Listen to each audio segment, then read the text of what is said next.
Happy Halloween! I'm gonna play the most classical I'm a Halloween goblin. song ever. I'm a goblin. You wanna be a goblin? Hope you guys believe in the devil, because he's coming out tonight. You're just an old salty goblin. Vampire! I Vampire. want to suck your blood. Oh, the children of the night. What sweet music Hey, bro. they make. It's Thriller. Pay some Oh, respect sorry, and sorry. shut your yellow Sorry. teeth. Oh.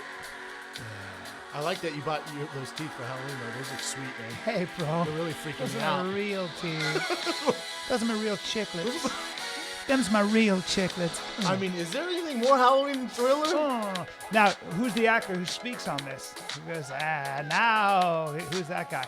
His name is Vincent Price, and he's dead. All right. I don't think we can play that whole song. Nah, probably not, but Thriller!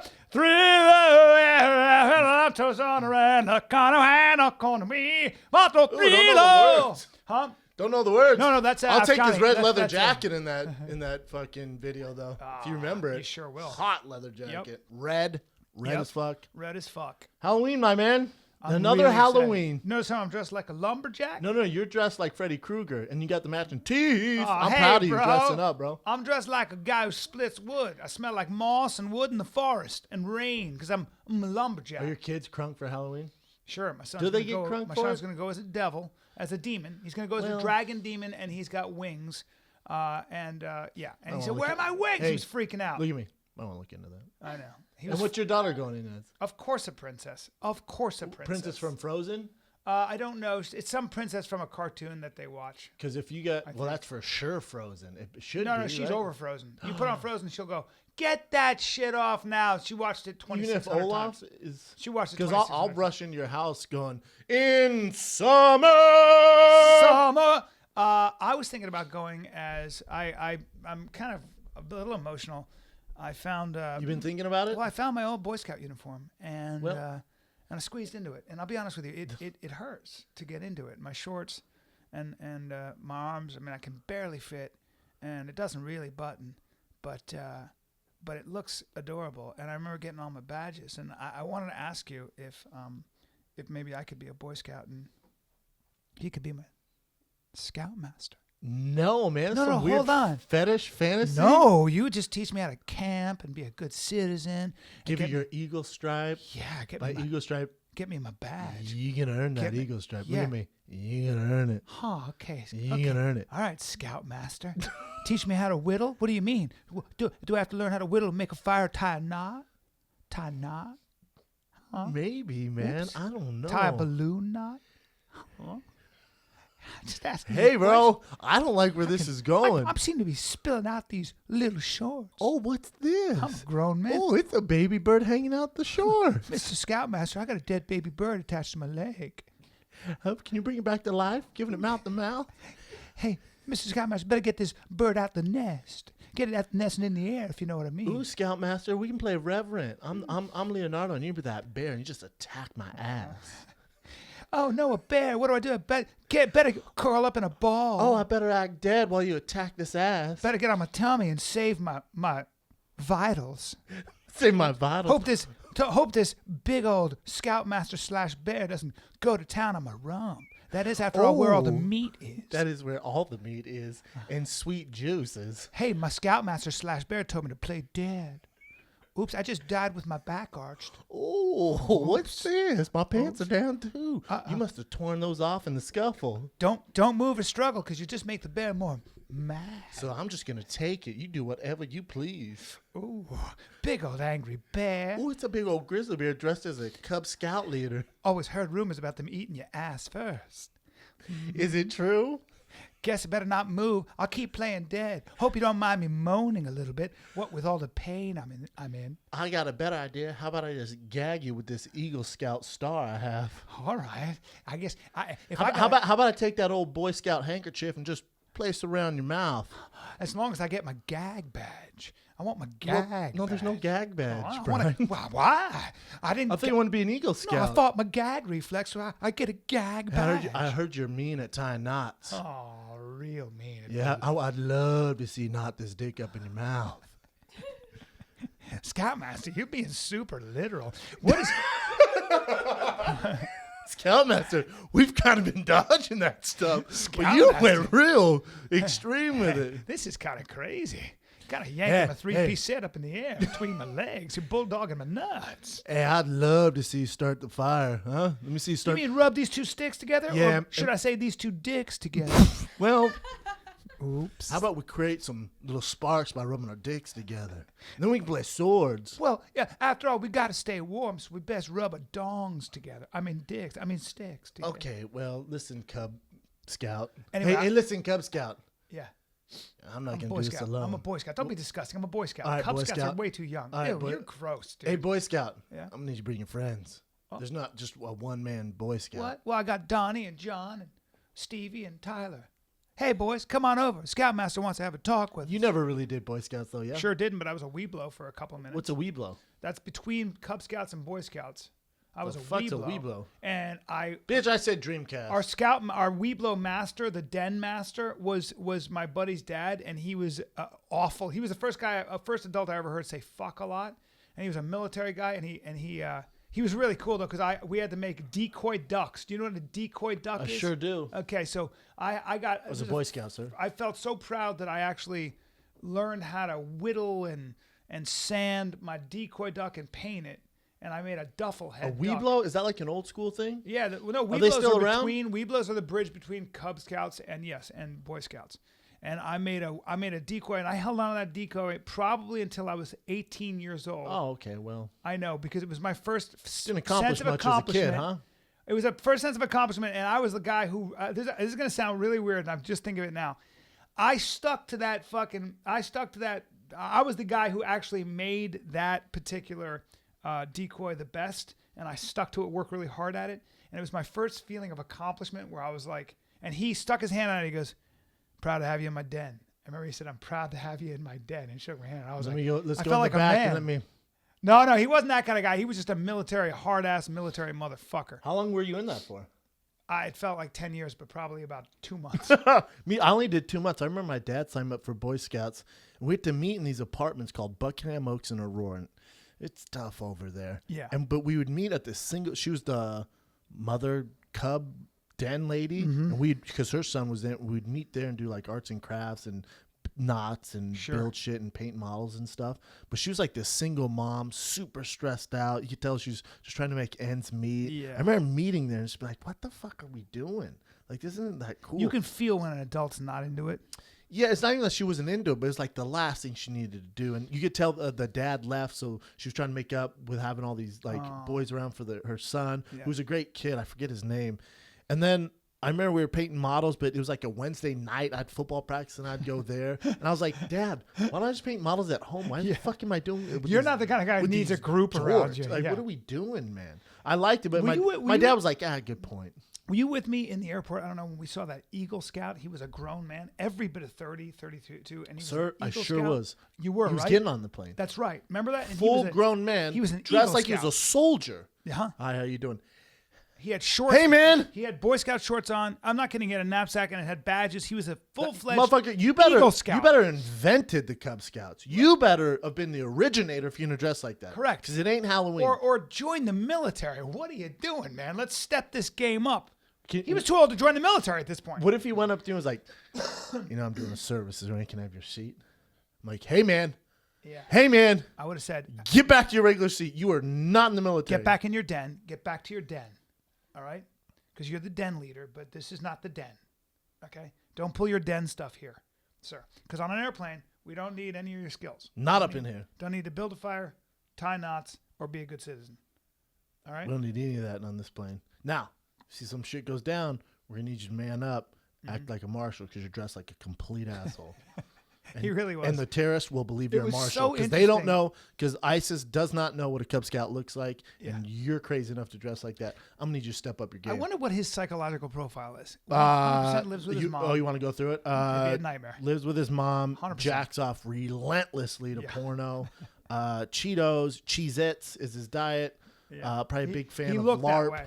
Yeah, He's a big fan of what? LARP, What's live action LARP? role play. where they dress up as the characters, fantastic. a big which fan I think of is dope. LARP. I'm not making fun of people who do that. I'm just saying this is a grown ass man, probably no family, right? There's no way. I don't know. Or he's like Will Ferrell off Elf, where he's just balls deep, can't grow up, Yeah.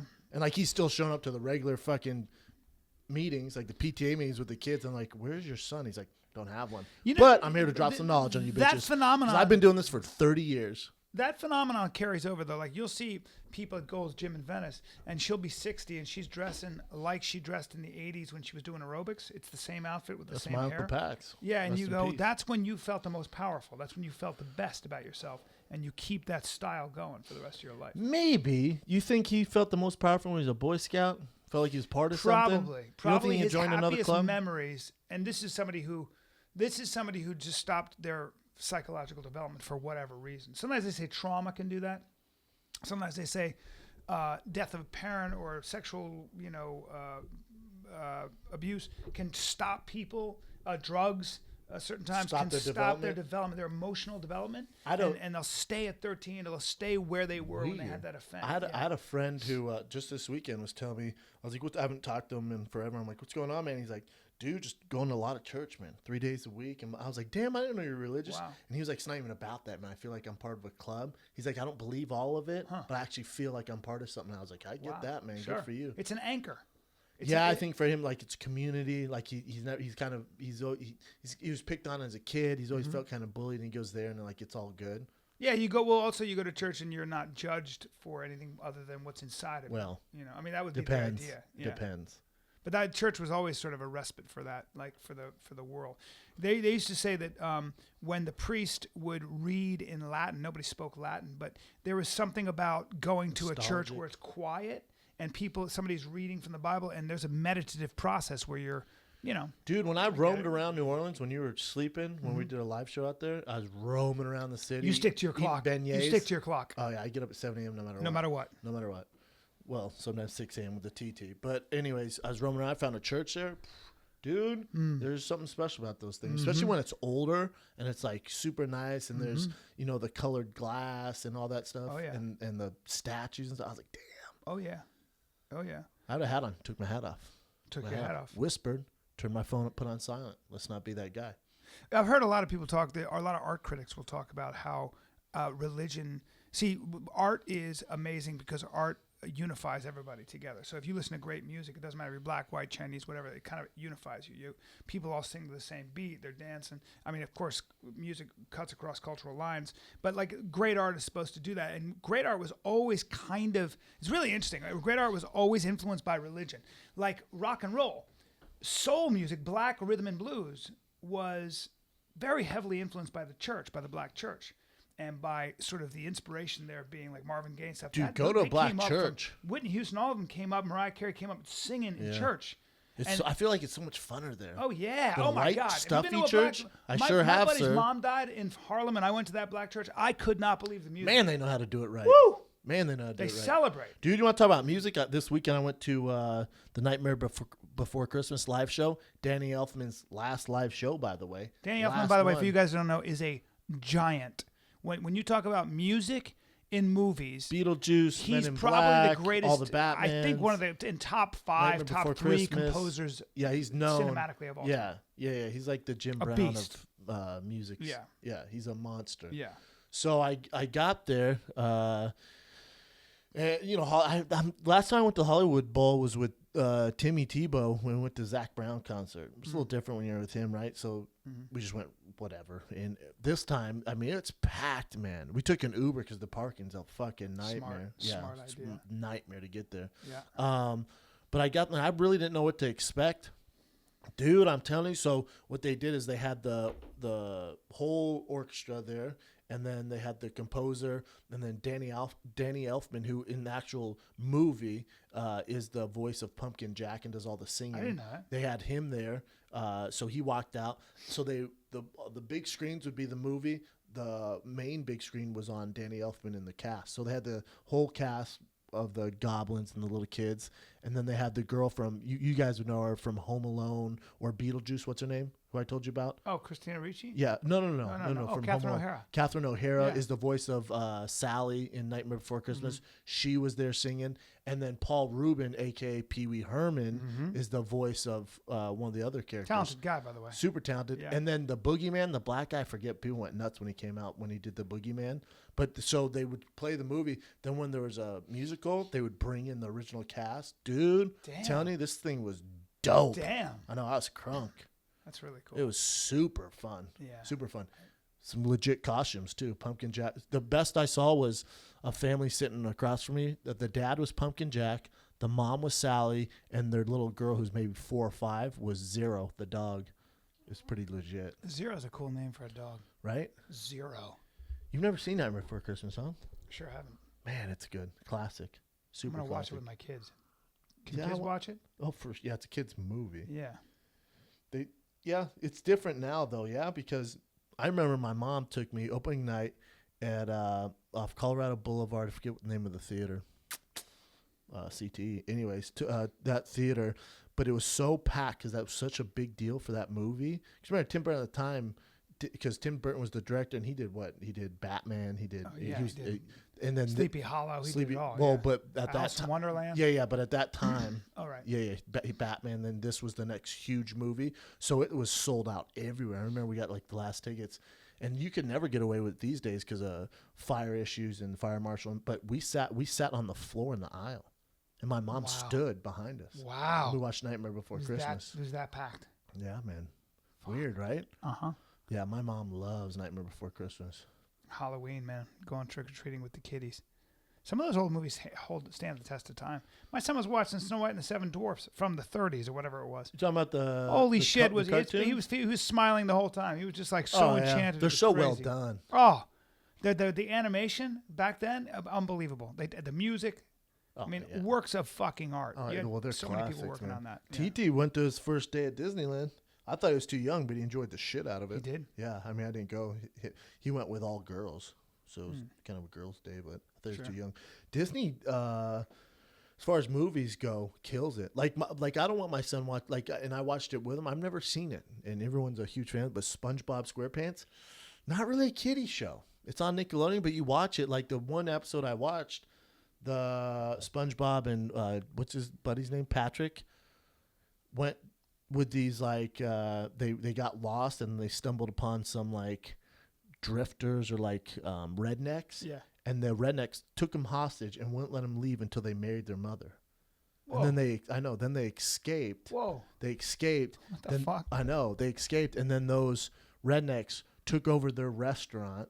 They were ordering all this food, and then they forced like the owner of the restaurant to marry their mother. I was like, what the fuck is going on here? Yeah, there's a lot. Kids pick up on that stuff, and then they'll incorporate it into their own nightmares, their own mythology, their own stress. It's weird, But it's right? kind of what happens, man. It's interesting how they start to make sense of the world around them. And, like I tell my daughter stories. I used to tell my daughter bedtime stories, and I would always create this female heroine. I'd be like, her name was Pippa Locke, and she was a badass, and she fought with a sword, and I would always like hide these little messages. I was like, she never gave up. She would never give up. She was really, and I tell these long stories about how her dad was kept captive in a dungeon, and she had to rescue, blah blah blah, and she loved it.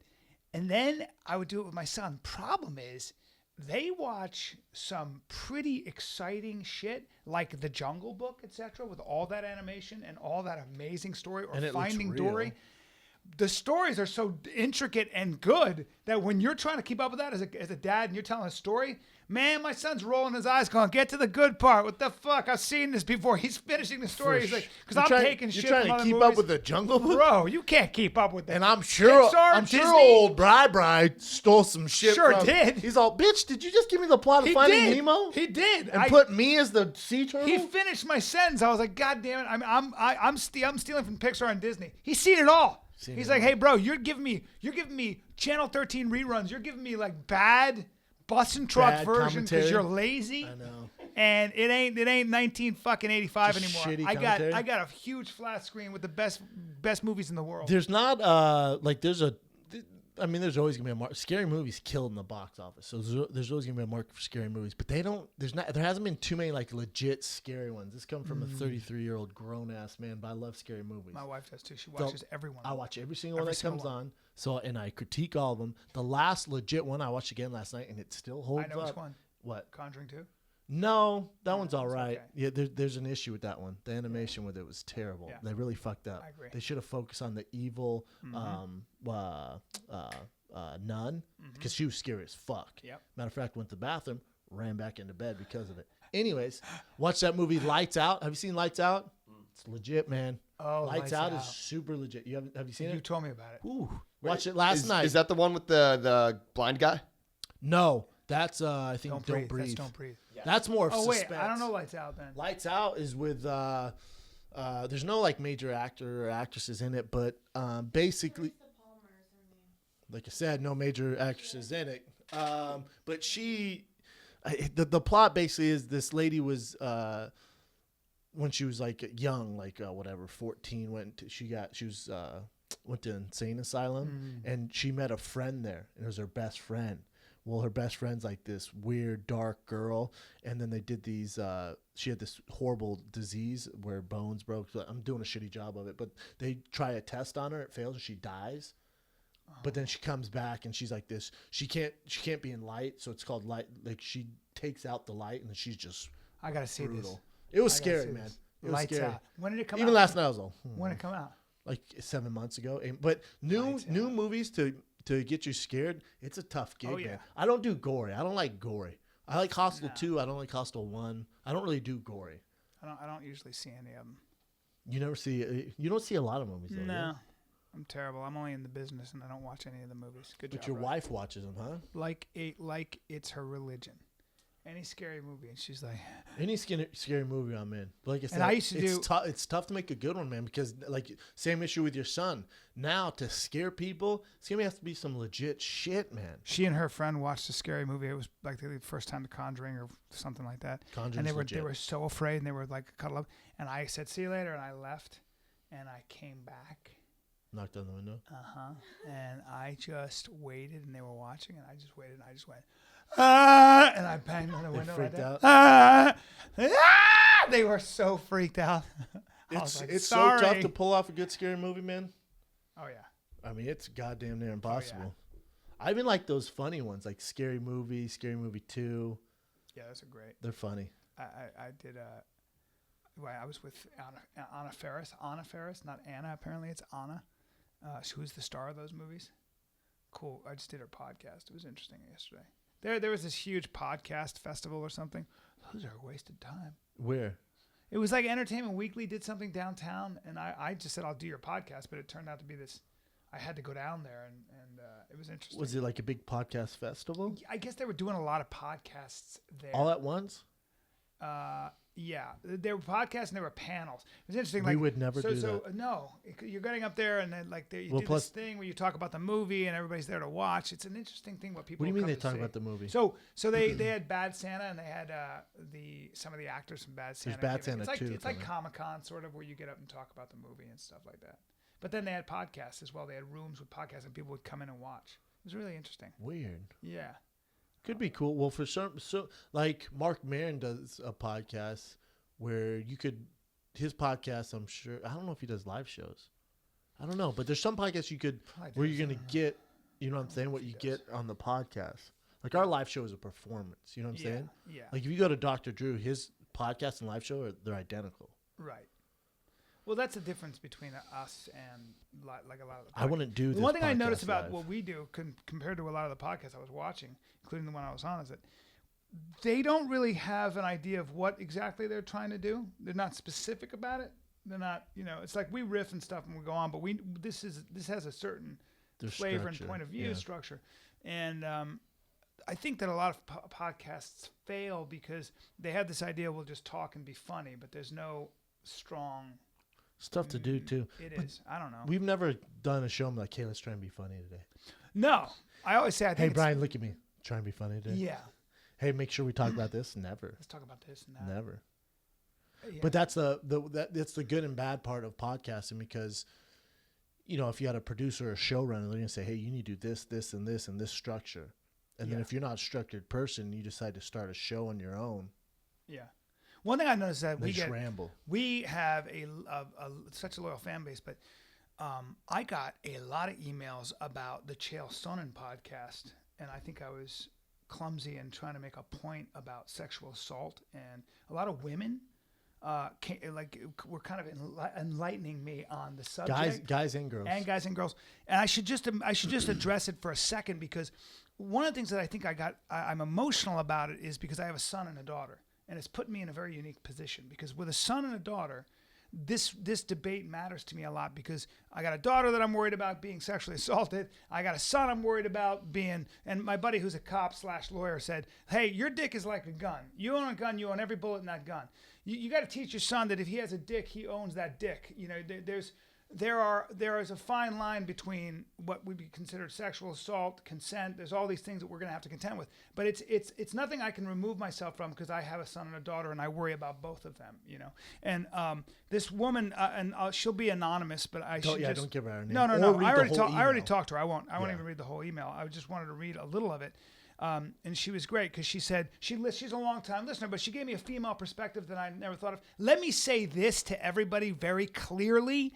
If Donald Trump does what he says he does, which is go up to a woman, grab her by the privates, and start kissing her, I consider that sexual assault, right? If she doesn't know him, whatever it is, or even if she knows him and he just does that and he says, she lets me, let's be very clear about this. I want to say two things about that. One is, what else is she supposed to do, okay, when the guy's that big? I guess fight back, maybe? Good luck. She's probably like, what the fuck is going on? As a lot of women are now. Secondly, a lot of people say, why don't women come forward then instead of coming forward 10 years later? Well, here's one reason. If your boss grabs you or kisses you or does something inappropriate and you need that fucking job, because you got to pay bills, because you got 2 kids who need school and everything else, chances are human beings will suck that up and have to suffer through that and deal with that shit.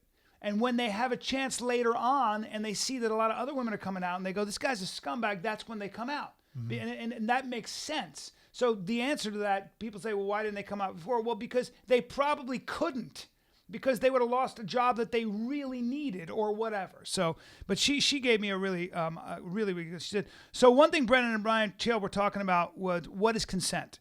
And she said, and this is a woman who'd been sexually assaulted. And she said, the main difference is what y'all were talking about is simple. If you're on a date with a woman and it's clearly going well, trust me, you can tell, and you lean in and kiss her, you definitely didn't need to ask. However, if you're at a bar and you're just meeting a woman for the first time and you try and kiss her, maybe don't. I've been out with plenty of guys. I'm sure you all have been out with plenty of women. You can absolutely tell the vibe a woman is giving you. The problem comes when you don't necessarily care about the consent. You just want to impose your will on someone. Mm-hmm. I think that's a fundamental difference. If you get past the kissing point and you reach somewhere on a woman and they push your hand away or whatever, and you don't continue to pursue that, that's not sexual assault. If you continue to try for something that someone has already told you no to, and again, you impose your will on them, this is when it starts to become assault. And she said, the Donald Trump grab you by the pussy was extremely tough for me to hear. And then over and over and over again on the news and radio. The problem here is that he's not just casually kissing a woman he's on a date with. He is imposing his will and his authority on these women that he is just meeting for the first time. It's not a romance thing he's trying to convey to them when he can't control himself, quote unquote, and just starts kissing them. He doesn't want to date these women, take them out to dinner. He wants to show these women he's the boss. He's in charge and can do whatever he wants whenever he wants. And there is nothing they can do about it. And I've heard a variation of that from a lot of women, from emails and stuff. And it's important, again, to hear that side, because as you said, this is 3 white men who are not in positions of vulnerability. Yeah, it drives me nuts. Right, and when you hear somebody who's been in that position, but again, everybody, this is why you have to have these conversations and be willing to be enlightened and be willing to be wrong and be willing to have your mind open. But that's the most important thing about it. We got to have these conversations. We got to have these debates, right? It's a tough thing. I've talked to some lawyers and cops about that too. They were talking about. You did your research? Yeah, well, I've just talked to cops who have to deal with this and lawyers who have had to deal with this. And one of the things that they said is there's always delineations, right? You're always going to have to deal with things like that. For example, there's a big difference between slapping somebody or punching somebody in the face and murdering them. And the law recognizes No shit, that. officer.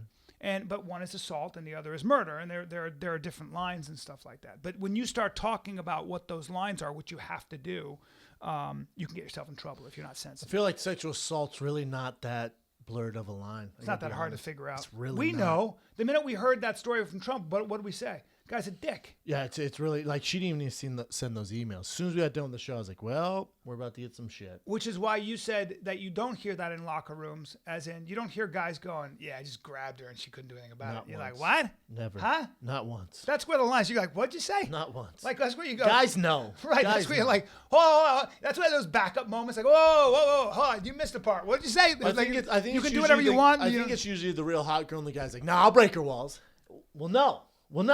She said no, so let's just move on. You can break a wall. No, there's nothing wrong with breaking a wall. Like if she's like, no, and you date her and you court her, I'll break those walls down. I get that, but yeah, let's not confuse.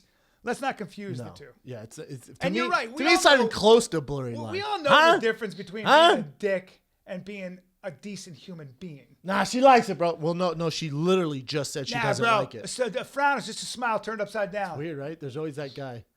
You don't do well with rejection, huh? How's life going though? Overall, probably not good.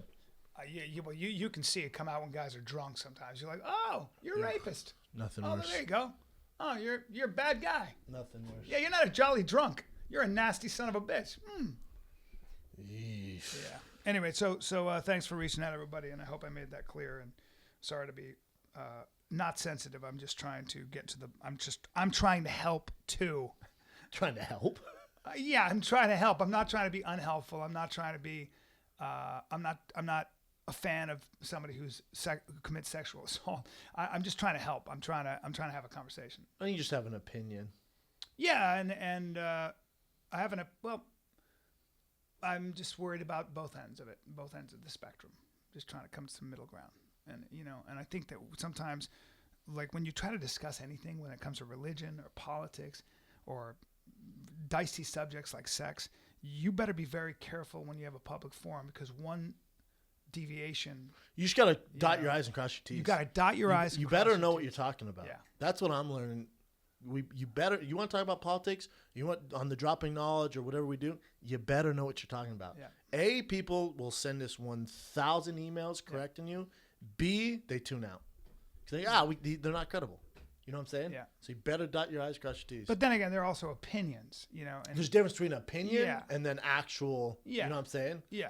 Like if you have an opinion and it's very, but it's based on politics, you better have done your research. Yeah. Yeah, for 100%. sure. Did you see? I think it was Cowboy and Tim Kennedy posted a picture of Donald Trump. Did you see that? I did. Can you look it up, Ev? Yeah. I'm pretty sure. I Yeah, saw bring it up here. They post that, and I mean, you have people going, "Oh, I'm not a fan of Cowboy. Fuck you, Cowboy. Oh, I was a fan. I'm never buying a pay-per-view again." It's like, Just hey, took a man, picture with Donald he took Trump. a bit. Even if they do support him, Yeah. what the fuck does that have to do with him being we a are fighter? we are very polarized in this country. Nobody's talking to anybody. There's no discourse. There's Well, no it's not civil even, discourse. Well, it's not even that. It's like Cowboy can like Donald Trump and still be a great person. Exactly. You know what I'm saying? It's Exactly. not like he's supporting sexual assault or he's supporting ISIS. No. You can like something, and just because we disagree, it doesn't mean he's a bad person or you shouldn't support him. People were emailing me saying you should have gone after jail for being a supporter of Donald Trump. That's not what my show is. I'm not a journalist, and I'm not going to do that because I like Chael a lot. I just don't agree with the fact that he's going to vote for Trump. That doesn't mean he's a bad guy. It just means he has a different point of view for a lot of reasons. You went to his Facebook? Is it on his No, IG? it was on Instagram. It's Yeah, on Instagram. I saw it on Instagram. I I don't judge him for that. That's just the world we live in, man. People, if you say something, they get super upset. Super upset. It doesn't mean you should hate them, man. Yeah, but see, I've been living this in Hollywood forever. I've had friends. I've been at dinner with friends. There we go. Television people who've said to me, and I'm serious. I heard people say, Is that the real Donald Trump? Yeah, that's his plane, isn't it? "Yeah, I feel like. Did you see? Can you see Cowboy's shirt? What is it? It Looks like. I mean, David. it looks like they Looks like someone It looks like Donald photoshopped Trump. Donald Trump's face and put it on like the game's body. that's It's hilarious." just like a big money chain. That's hilarious. Pretty fucking funny shirt. Yeah, I mean, I can see Cowboy voting for Donald. I don't even know if he is. I could see it though. Well, Not that Cowboys anything's are, wrong with that. Cowboys are a Republican. I've been in Hollywood at dinner with people who've said, and I've heard them say, if you're a Republican, you're not my friend. I would never be friends with somebody who's a Republican. You hear this all the time in Hollywood.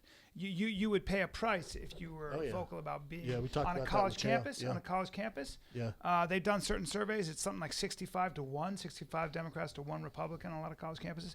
Good luck being a Republican or even expressing a Republican idea. Very strange. Yeah. Or any ideas? Yeah. Yeah. Tim and Cowboy are taking heat for that. I was trying to Both explain. fighting on UFC 205. Guarantee it doesn't affect the numbers. No. Won't do anything. No. You're trying to explain what? I was trying to explain. I'm pro-choice, right? I believe just a woman has a right to do with her body. I always believe that. Part of being a libertarian. But I was trying to explain. I was trying to have a conversation about the idea that some people, there are feminists who might be pro-life, and the reason they're pro-life is because they have a religious conviction, and in their mind, abortion for them, as they define life, would be murder. And that's just their religious conviction. Now, for me, I may disagree with that because I don't hold their religious views. But for me to dismiss them, not be friends with them, not talk to them, call them bad people, which you hear all the time, it would be unfair. It would be a lack of respect for their convictions. And it's a very emotional. I never understood that. Well, But you see it in people- sports too, though. You see it in sports too. You see it in, or especially in fighting. You defend Conor McGregor? Yeah, but I love Nate Diaz too. Like, we were just at Whole Foods. Right. I love Nate Diaz. I love that guy. Yeah. Just because I pick someone to break down a fight or whatever, have a bias towards a fighter doesn't mean I hate the other guy. Or in sports, man, I like the Yankees. I'll watch the Red Sox. There you go. I'm from Denver. I love the shit out of the Broncos. Man, Raiders are way much more fun to watch right now. Well, they're killing it. And if you say that in certain areas, they're gonna fucking hate you. But see, that's why you should start every discussion. I always feel like every time I talk to somebody about religion and politics and they have a different point of view, the onus is always about what happens with guys is we want to win. That's the first thing. And not even about the issue. It's like, I'm going to beat your idea. I'm going to beat you in the argument. You hear this all the time. So civility breaks down quickly. I think it's way better if you're going to start a political discussion or any discussion is go, what's the problem? Let's just we agree that sexual assault's a bad thing. We agree that mass shootings are a bad thing. We agree that racism in many forms is a bad thing. Let's agree on the problem. And now you have a different perspective on how to solve that problem. As do I. We have different perspectives, but we're trying to solve the same problem. We're all human. Let's have a conversation and see if we can come to middle ground. Maybe you have ideas I don't have. Maybe I have ideas you haven't thought of, and maybe we can come together. But when you start, when you start the argument with you don't know the fuck you're talking about, you're an asshole, you're a sexist, you're racist. It's two separate teams. Yeah, I'll tell you one thing I'm learning though, because I've never been so involved or cared about an election, stuff like that. Just in general, friends, family. Most people don't know what the fuck they're talking about with politics. God. They really don't. No doubt. They really don't. The more I hear around my friends talk about politics, I'm like, they actually don't know. They have just attitudes. It's all emotion, isn't it? Or they're regurgitating someone else said, and then they're fucking up the facts. Or if you listen to two different actual experts in politics talk, you're like, God, my friends and family are so off in this stuff because everyone has their opinion. Or especially, I feel like, especially if you're an adult male and you don't know politics, you feel like you have to know it. So then it's tough, man. Yeah. What's tough is to get an actual sense of cutting through all the bullshit and getting to the facts. Well, because what I will say is, especially in my close circle, most people, God, and even a lot of guys who know politics, no one could have predicted what's going on right now. No. You know what I'm saying? No one could have predicted. That's the one Trump thing you always say. No one is that when people start to predict, there's so many moving variables that happen every single time. It's fascinating. But one of the most human traits, we all have it. All of us do this. There's this idea that we're rational. We're not rational beings. In fact, we're intuitive. We're emotional. And one of the biggest pitfalls for all of us is that we have an emotional life. We have an emotional spectrum. We feel emotionally about certain things. We have triggers. And those develop for 1,000 reasons. You know, and I don't mean to cut you off at all, brother, but and this is going back to kind of, well, it's a little different, but even Rogan's getting shit, and he spoke about it on his podcast. I was talking to him before on the way to the studio. He's getting shit for labeling his podcast or his special triggered because they're saying, that's a word that vets use, triggered. Like there's Yeah. triggers. Well, Even there you he's go. getting shit. There for you that. go. Yeah. There you go. And all he was doing was just, Trying to bring joy to the triggered, world Triggered can also mean something different for him. or anyone. Yeah. Yeah. And what we do is what there are two. That's just an two- example. Yeah, B. I and didn't that's mean to great. cut Great you off. example. Yeah. It's a great example Yeah. because it kind of piggybacks on what I'm saying. Is human beings have an emotional spectrum, an emotional life, and we react to things emotionally. And when somebody says I'm a Republican and you grew up a Democrat, or somebody says I'm a Democrat and you grew up a Republican, your dad was a Republican, and you love your father and you love what he stands for and everything else, you have an emotional. My father was a Republican. My father was a libertarian Republican. So when I hear somebody who's a leftist or a liberal, a progressive liberal, I have an emotional reaction. to that. Already, it's And negative. right away. Already. Right away, I got a Yeesh. problem with you. Not Right one- away- not right one of away- us. Yep. Right away, I got a problem with you. Right away, I've been indoctrinated by my father very eloquently to believe that if you're a collectivist, if you're a far left liberal, you're part of the problem and Yeah. it leads to tyranny. I've even read the books about it. You Yeah. know. Now, what we will do as human beings is we will cherry pick data. We will cherry pick facts. We won't look at all the facts, but we'll look at the facts that work to bolster For our sure. emotional, Everyone does that. our initial emotional feeling. You have to be very careful of that. So you have to be very open to all perspectives because there's another word called atomistic, which means we can only see so much of life as human beings. Our spectrum can only be so wide. It's like, think of us in the bottom of a well. You can only see the amount of sky you see.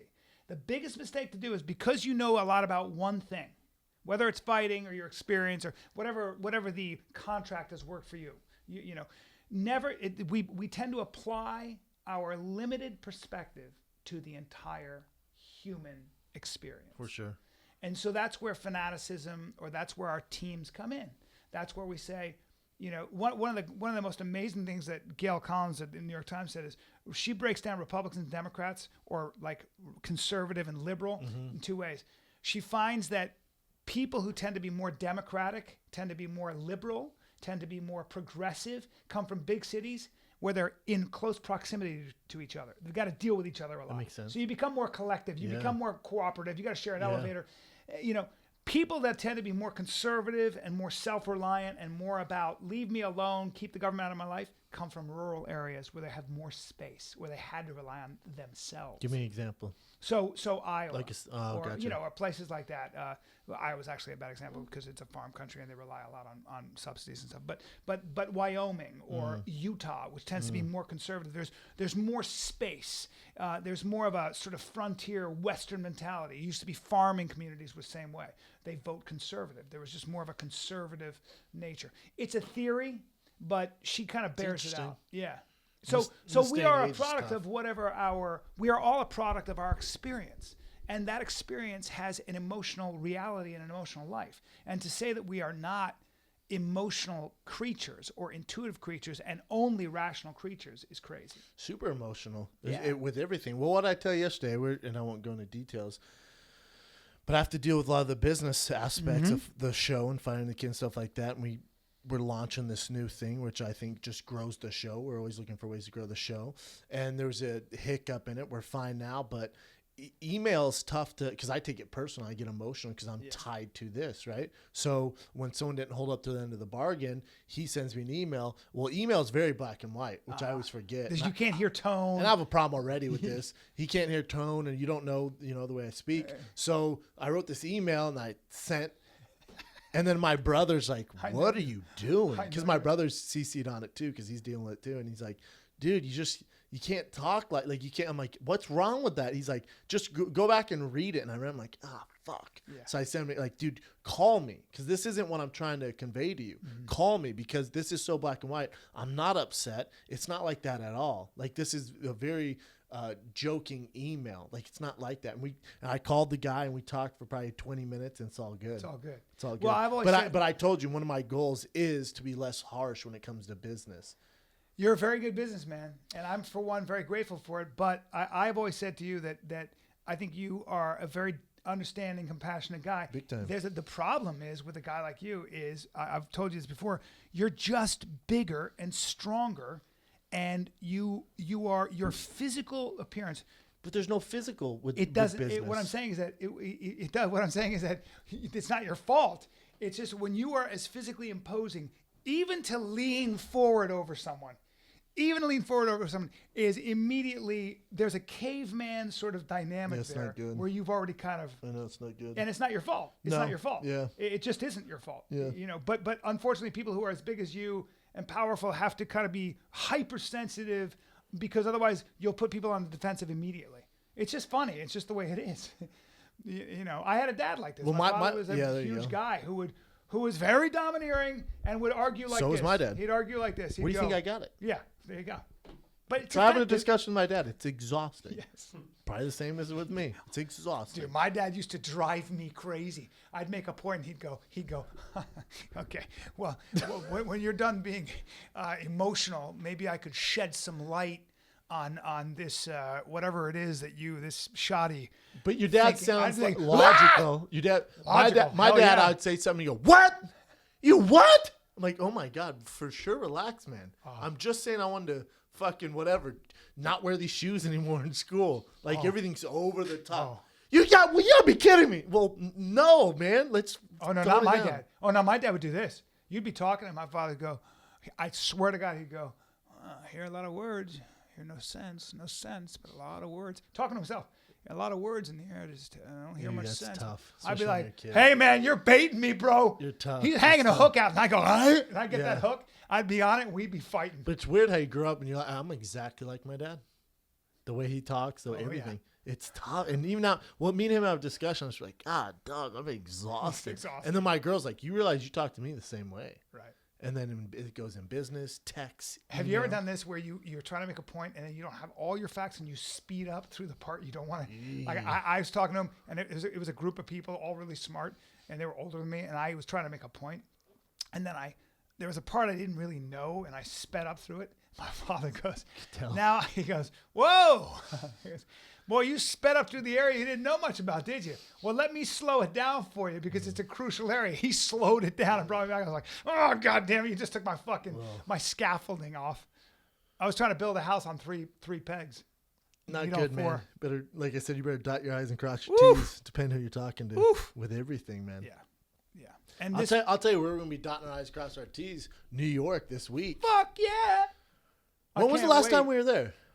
I remember it was hot. It was actually at the Gramercy where it was in Same fact- theater, Gramercy Theater. was in the How long summer. ago was that? It was in May. That sounds about right. That's a long time ago. Because we did New York, Boston, Philly. Yeah. Yeah. Yeah, that was in the summer because we also shot that NFL film stuff too. That's there. right. So we are going to be there. We're going to go see a play on Friday. We don't know what play Me, you, and Jay Schaub. I don't know. We'll It's a find nice a good dinner. play. Liaisons dangereux. Dude, you gotta Dangerous take me to a liaisons. legit restaurant. I'm telling you, man. I go with Bryan. He's from there. I haven't had good food yet in New York. I got you some. I got you. You took covered. me to fucking Outback. No, I got you covered. I got Took you. me to Outback and then had coffee from Starbucks. Well, we certainly didn't, but I got you covered. We didn't have time. That's what killed Nah, we me. kind of did. We're going from place to place. Yeah, we have time this time. I got you. Well, we get in late Wednesday. That's We have a right. show Thursday, so then Friday. Friday we'll have time. Yeah, that'll be good. I can't wait. Hopefully it's not Show you New cold. York. It'll be a little chilly. Really? A little chilly. You do well in the cold, don't you?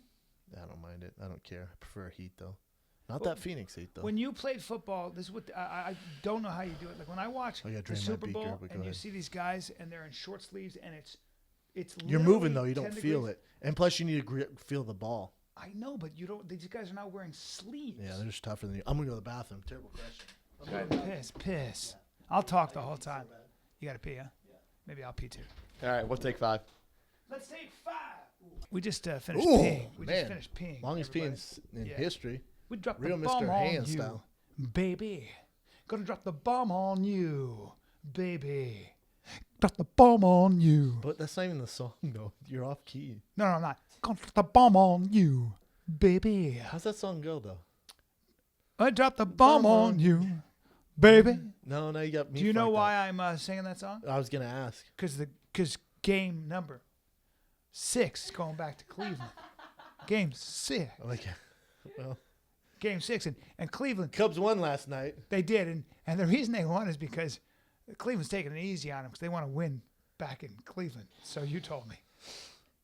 You said I'll tell you what, it's like the whole nation is rooting for the Cubs. Literally everyone wants to see them win. People forget though, the Indians haven't won shit in forever either.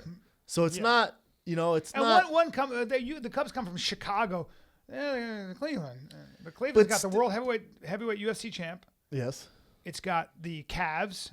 LeBron James, the Cavs, they just and won. LeBron, they just won. And now, can you imagine? Looks like the Indians are going to win. However, they have the worst football team in the world. The Browns. The Cleveland Browns are 0-8. They're I think the 0-8? first time since 1975. They're the worst team in the land. Unwatchable.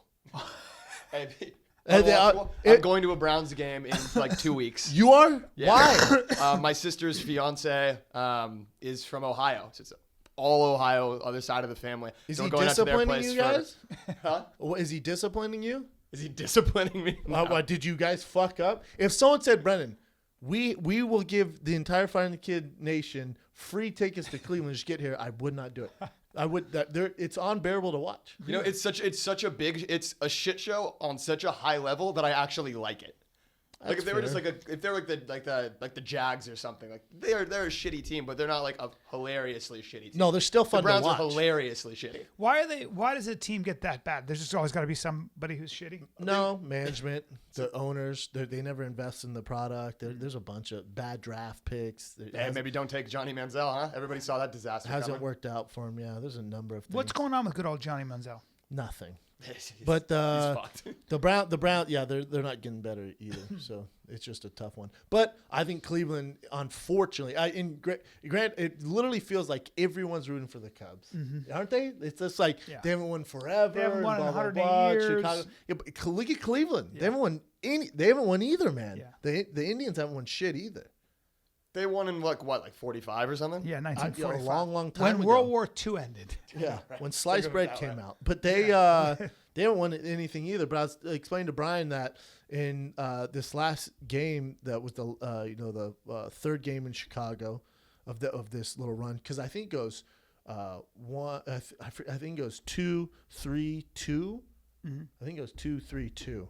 Is that how the series goes, Ev? Can you look it up? Can you double check? But either way, they did 3 games in Chicago. Oh, okay. And then I think the next 2 were in Cleveland, I think. But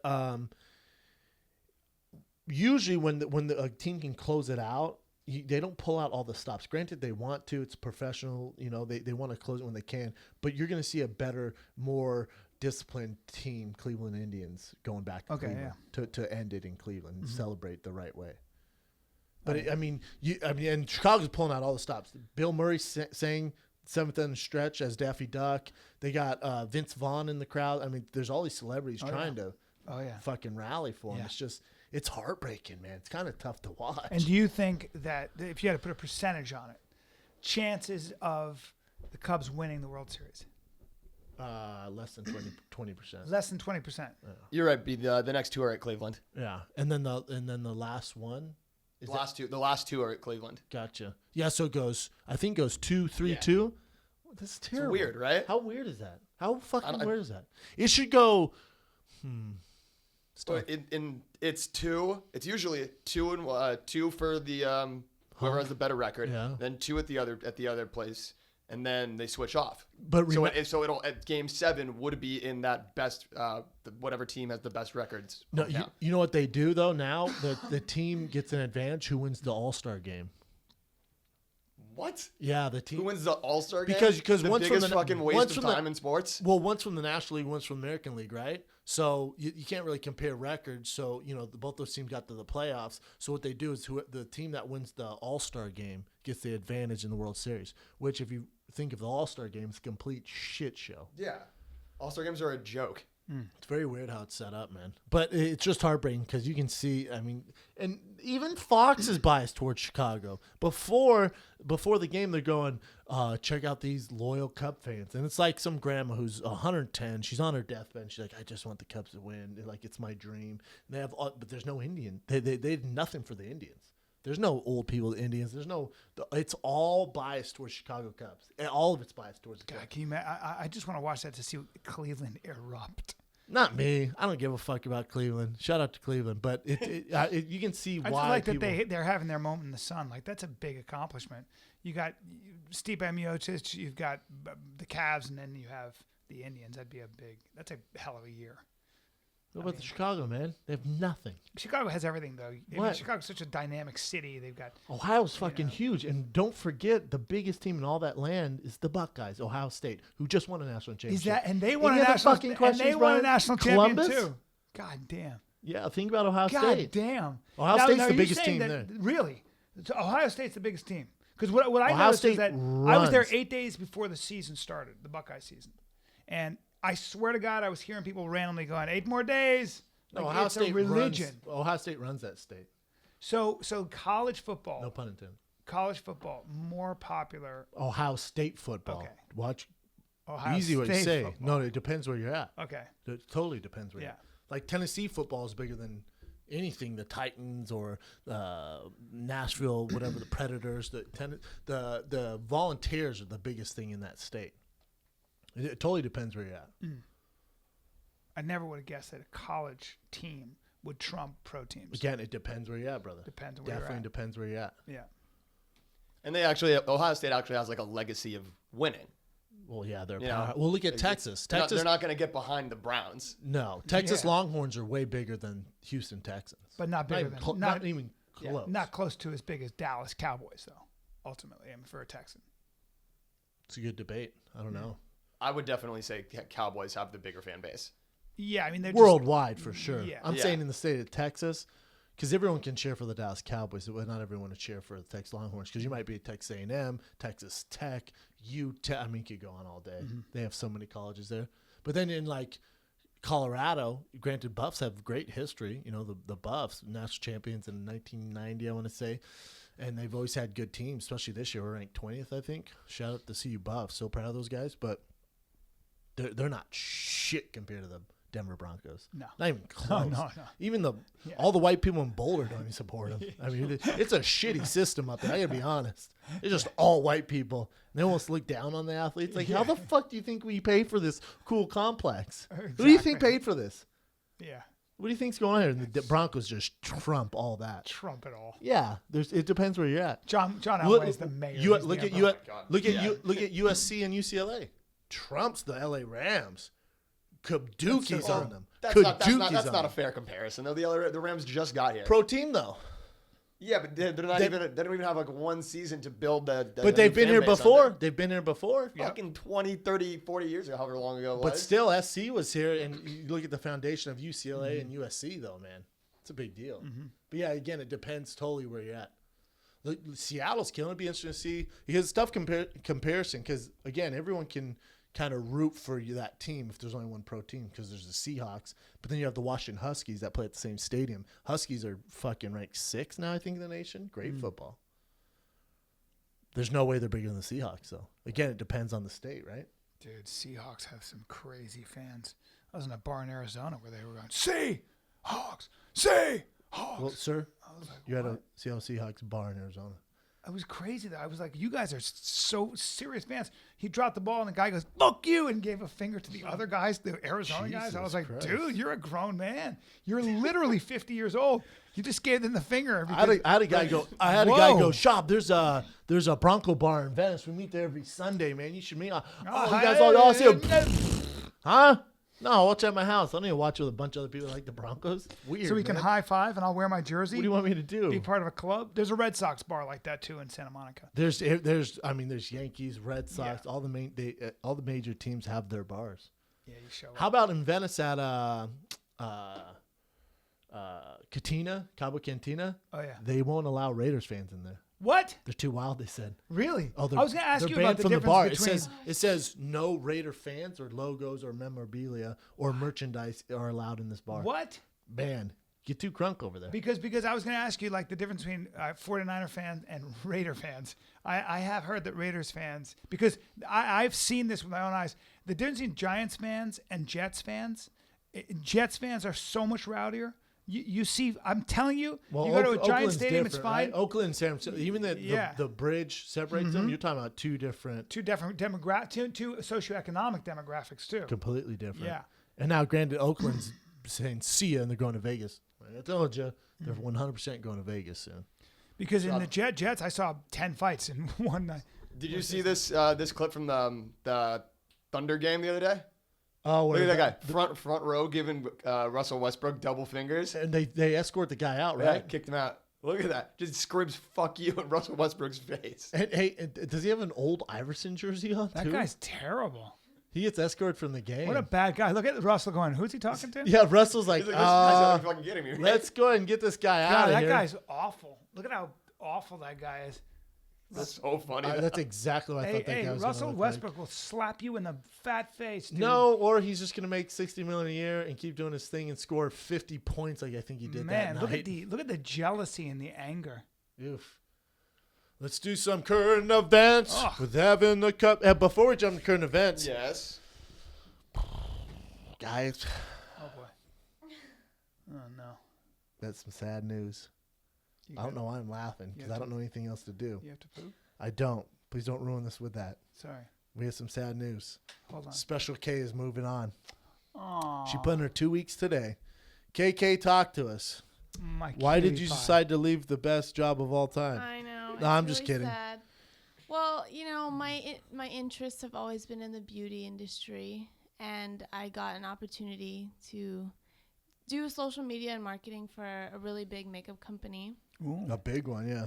It's awesome. She called me. She called me. She was all upset, and I said, "Kay, I know you're upset, but you gotta take it." Yeah, this was your bridge to that. That's what you know. Well, in a perfect world, I would be able to do both, because I like, you know, not only is this a job for me, but I enjoy it. Like I love you guys, you know. So we love you. It's hard. I know. I was talking to Brendan on the phone, and like my throat was hurting, and I was like, "God, am I gonna cry right now?" Well, I told Kay though, I'm like, you have to do it. Hard. I 100% would do it, and also, like with firing the kid, like this is great and everything's going well, and every month it gets bigger and bigger. But like I told her, with the firing the kid show, like you know that was supposed to be a pilot and got greenlit.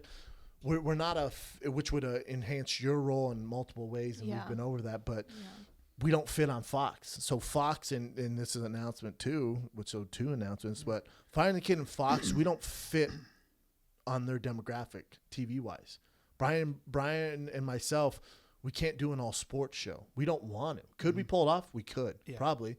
That's not our passion. So just let you guys know that pilot and everything, we've gone our separate ways as far as this being a TV show on Fox. We have other networks that we're dealing with, and we're allowed to go talk to other networks where we would be able to do the show that we want to do. It's nothing against Fox. No. There's nothing wrong with us. We love them. They love us. We don't fit on their network. Yeah.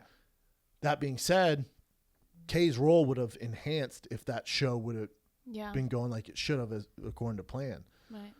So that's why when you told me, I went, I don't know. Like I have my own shows going on. Bryan has his own shows going on. And then this is the mothership. But I couldn't tell you where we're going to be in 6 months. Yeah. Will we be on TV or will there be other projects for you? Maybe. But this company and we've met a few weeks ago and you said, man, I'm into all this stuff. Oh, and I tried making connections for you. And she said, I'm into this. And I'm really, and she is like, Kay's great with makeup and all this stuff. And think about, and I told you to tell this to your new employer, like think about what you did with the Firing the Kids social media. I know. Think what you grew the social, you know what I'm saying? Like, look at it. I mean, I think we're over 100K on Twitter. We're over 100K or damn near on Instagram, and you do all the behind the scenes and stuff like that. So think what you grew the Firing the Kid to. That's a big deal, man. I know. And in January would have been my 2 years. So it's weird that it's been amazing how time flies. I know. Nuts, right? But you did a great job. You did an amazing job. You grew, and look what the opportunity. Like that's the whole point. We did our job. It's a good thing. Plus, I think you'll be able to take what you've learned. Hopefully you've learned something from Bryan and I. Oh, yeah. Especially me with social media and the rest of the business side where you'll be able to help this company out. And it's great money and it's what you're into. So I don't think we should be sad. You know what I'm saying? It's a big jump. But you know, change is always weird. And it's tough for me because you and I deal together way more than the rest of the team. Because I have to deal with Kay on everything. Mm-hmm. But she gets all the behind the scenes things, shipping, shirts, women's. I mean, her role. What would you say your role is? I don't know. How would you describe? I just say our marketing, social media, behind the scenes. You're in charge of everything. You're like the everything social media, girl. Marketing, merchandise, kind of. I don't know. I mean. And well, now your task because you put in 2 weeks, so we have 2 weeks to do this. We got to find a replacement for Special K. We got to find a So replacement. so send your resumes or why you think you'd be great at being the social media expert, behind the scenes, freaking protege, if you will. And we'd probably prefer a woman, not because of any other reason than we want some flavor. We want a need a different point of view. woman's perspective. Yeah, we need it has women's nothing to perspective. do with the way you look. It has not. But if you're creative and you're a beast with social media, send your resume in, and then Special K and myself will be interviewing you. And it's going to start off just like we do with Kate. It will be a 30-day internship. If you make the cut, then you will be a paid employee. But it's a 30-day internship, just like we did with you. Yours was a little longer, but Mine was like 6 months. because we didn't know. Yeah, and then finally, the show started it to was get going, different and we're back then, bringing yeah. revenue. Yeah, it was different back then. Now there Hashtag are specific tasks. Yeah, now there are specific tasks. Now and the there's a role lot is more more demand. defined. But now this new role, they won't be doing shipping stuff. Okay. Because you got to remember if so like Kay she has access to all our accounts, shipping, label, stuff like that. So you have to trust you really got to trust someone. So this new person won't be in charge of shipping. Yeah. Shark Eyes Doll Smile has that. He has that all taken care of. We can trust him with that. We're actually enhancing our product. So we got some work to do, Kay. But so for any of you out there, male or female, I don't care who. I want the best employee possible. It's a 30-day internship. After that, if you make the cut, we'll bring you as a paid employee. Send your resume to, I think it's at the Fire and the Kid. What is it? Just go to tfatk.com and you'll be able to submit your resume there on why. Obviously, you should be a fan of the show, at least know a little bit of the dynamic, but you got to be a beast with social media. How much do I use UK for social media? You got to be a fucking beast and you got to be on it. Yes. So if that's your thing, and Kay's going to help you and she's going to guide you, and if you think you're creative and you would fit in and that's your thing, send your resume on why you think you should get the new Fine Kid internship opportunity. So you got some big shoes to fill too with Special K, because she does a lot of shit. You guys barely hear from her around here, and I've always told her I wish you'd speak up more. I've always said that. Speak up, Kay. I'll write your own segment. I'll do whatever you want. I want Kay's Corner and have her do her own thing. Kay's Corner. You have always said that. I've always said that. Yeah. It's okay though. You did your role. You did a great job. But you got 2 more weeks with us, so this isn't a goodbye, Kay. You got 2 more weeks, and then we'll figure it out. 2 more weeks. That 2 weeks, that last show, your last show, which will be next Wednesday, Yeah. you're gonna cry, I don't want to. and we might too. We want to hear you cry. We want want to hear you cry. We want to hear your mic. gypsy tears hit the floor. I want to hear the sound, soft pitter patter, your gypsy tears hit the floor. And I'll be there catching them in my mouth. I love tasted gypsy tears. Sad tears. When my kids cry, I always do that. I go, Yeah, but we'll have tears. to. I love gypsy tears. The interview process should be interesting, Kay, because now that it's like when we brought you on board, like we knew we needed help, but we really didn't know. Yeah. I'll tell you what I don't want. What I don't want is an employee where it adds more work to my, you know what I'm saying? It adds more to my table where I have to tell them what to do. Like I don't have to tell you what to do. Yeah. Yeah. It's a beast when I have to, because then it's like, why would I pay you when instead of texting you, I could have had it done by now. Yeah, that's why we want someone that already knows like your guys' vision too. That way there's not a lot of training that goes on, just kind of like, this is what you need to do. And you feel confident about just posting things like, I don't know. Because I'll say, post this, Kay, put in your words. Yeah. Post this, Kay, put in your words. Yeah. It's a beast of a job. It's fun though, right? It is. Live No, it shows. is. Obviously, you have to go to the live shows. I mean, there's a bunch of stuff. I had you do behind the scenes stuff for me when I was doing shows and stuff like that. It's a cool gig though. It is. No, it's a lot of fun, and that's what makes me sad, because I don't consider it work. Like, I'm just hanging out with you guys, and it's fun for me, but I have to grow up, I guess. I don't want to grow up. Well, it's not even growing hard. up. It's not easy to move on sometimes. It's scary. I feel like I'm getting dumped, but You're dumping us, fool. I know. But life is dumping me by saying you gotta get. Yeah, but you're moving on to something. It's Man, more exciting. Take Kay. it. Listen, everybody. And I had this conversation with you. I have to be delicate with the way I talk about it, but take it from me as a guy who's going to be 50 in 2 months. And I called you about this.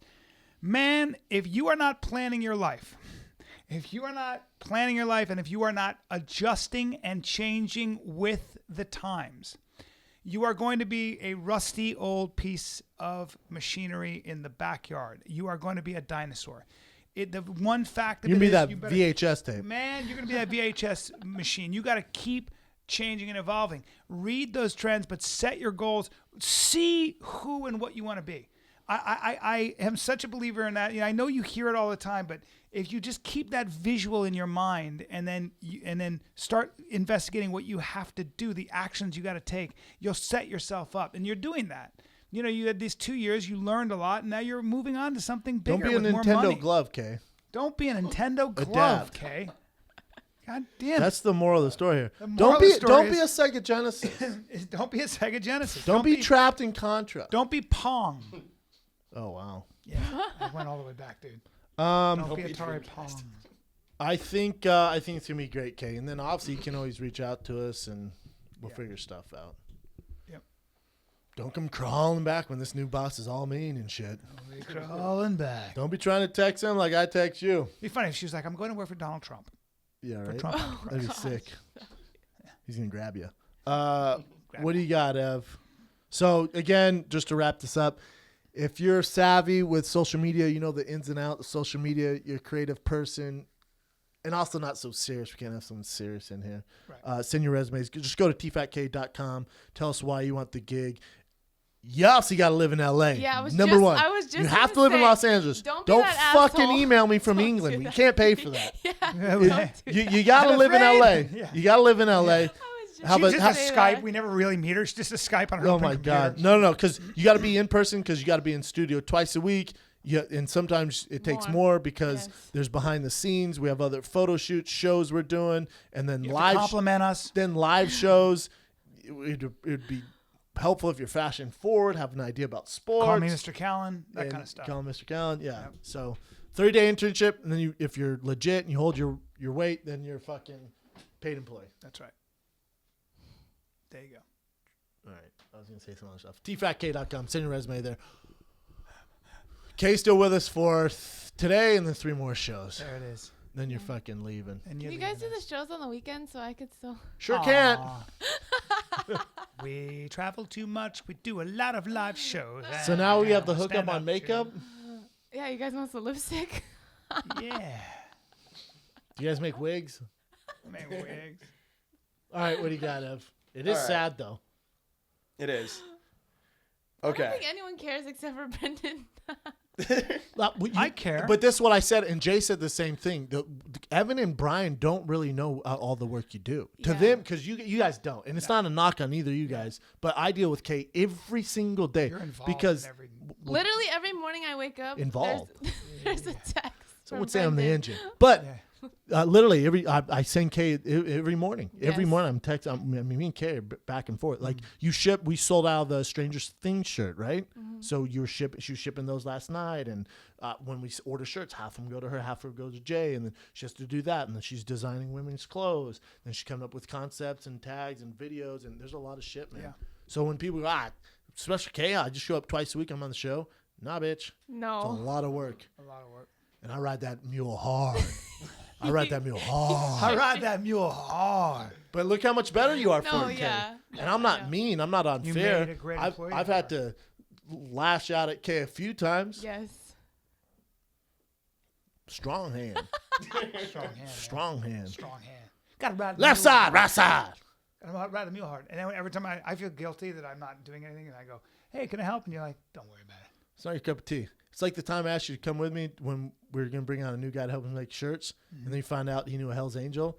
And we spent the entire meeting, you asking I'm him a a question about the distraction. Am I a distraction at Hell's the end of Angel. the day? It was a complete nightmare. I haven't talked to that guy since.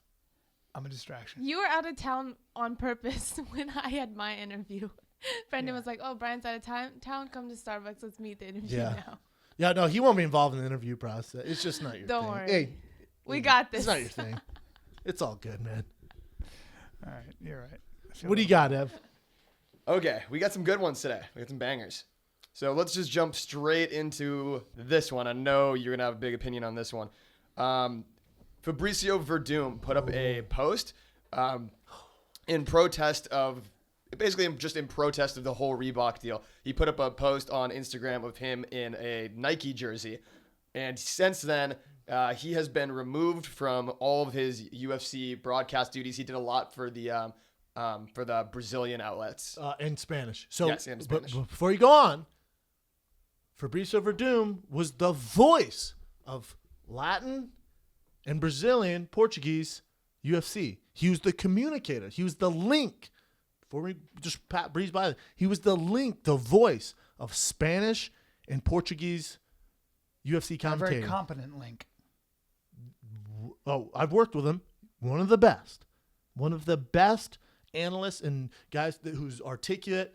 Happens just to be one of the best heavyweights of all time as well. Yeah. So carry on, Evan. Yeah. Is that the whole thing? Yeah, so he's been removed from all of UFC broadcast duties, and Wow.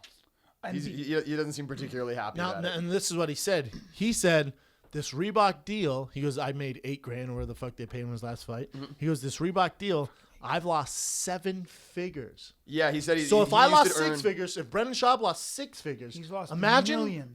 Over a I'm million. not shit compared to Fabricio Verdum. As far as scale of fight, when we talk about Brazil, Spain, he is bigger in Mexico than Cain Velasquez. Remember, when he fought in Mexico City, Yeah. he got a standing ovation. Yeah. Cain did not.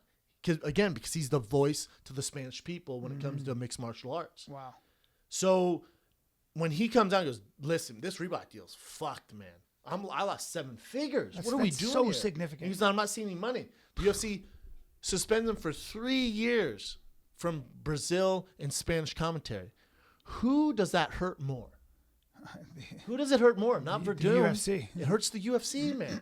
Because now you take a guy who's the heavyweight champ and ranked number 1 in the world who just happens to be a monster on the mic. It does He's hurt him articulate. too financially. It as hurts well, him a right? little bit, yeah, but not as bad as it hurts the UFC. Who you gonna have in there now? Look at UFC now.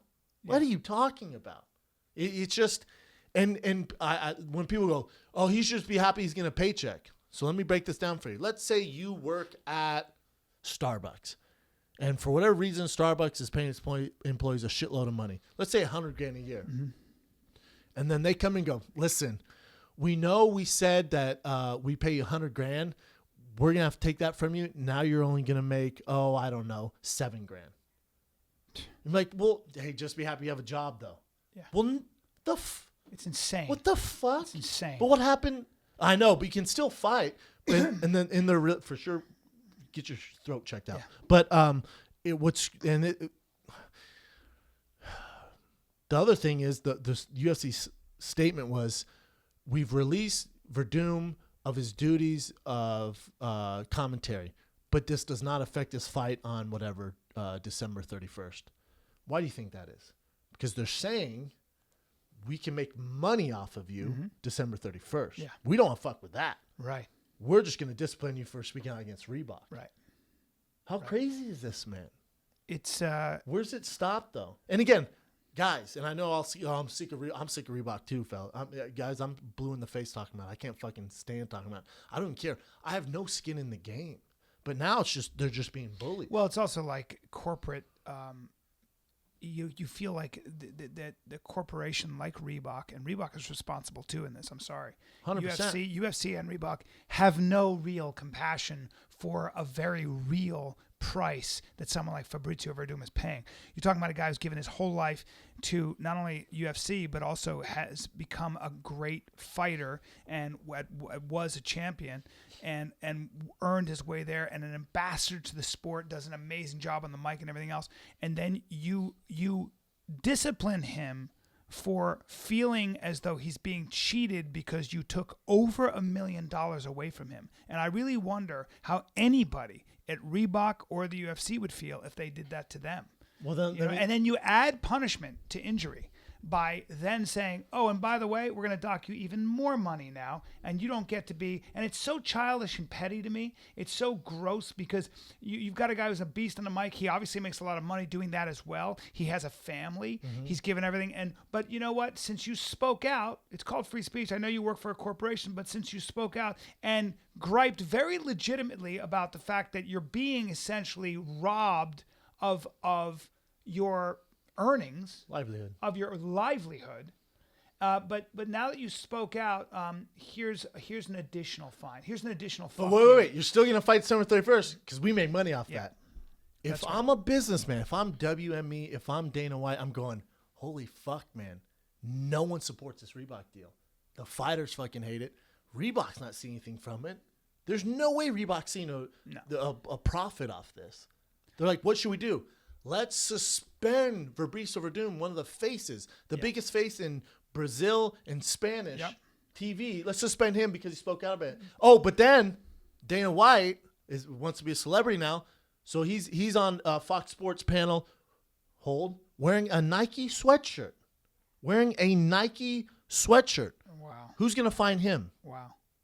How's that work? Do you know how you fight against this? There's recourse for this. As consumers, you just don't buy, you boycott Reebok. You can do that. Well, and you can put pressure on Reebok to say, wait a minute, guys, and they can put pressure on the UFC. I don't know if they have that kind of power, but you can, there is a way to you can say don't buy the pay-per-views or don't buy because the fight kits aren't selling. We know that. You can go into Sportsway right now and they're all of them. I don't give a fuck who it is. They're all slashed on sale, $9.99. You could tweet Reebok and you could tweet the UFC and you could say this is unconscionable. I don't think they care. I do. Because the pay-per-view. I think they watch. Get 100,000 tweets. They'll be listening. But remember, UFC downsized. They cut all their employees. So now you have WME here like it's just part of the. They don't know the history. Mm-hmm.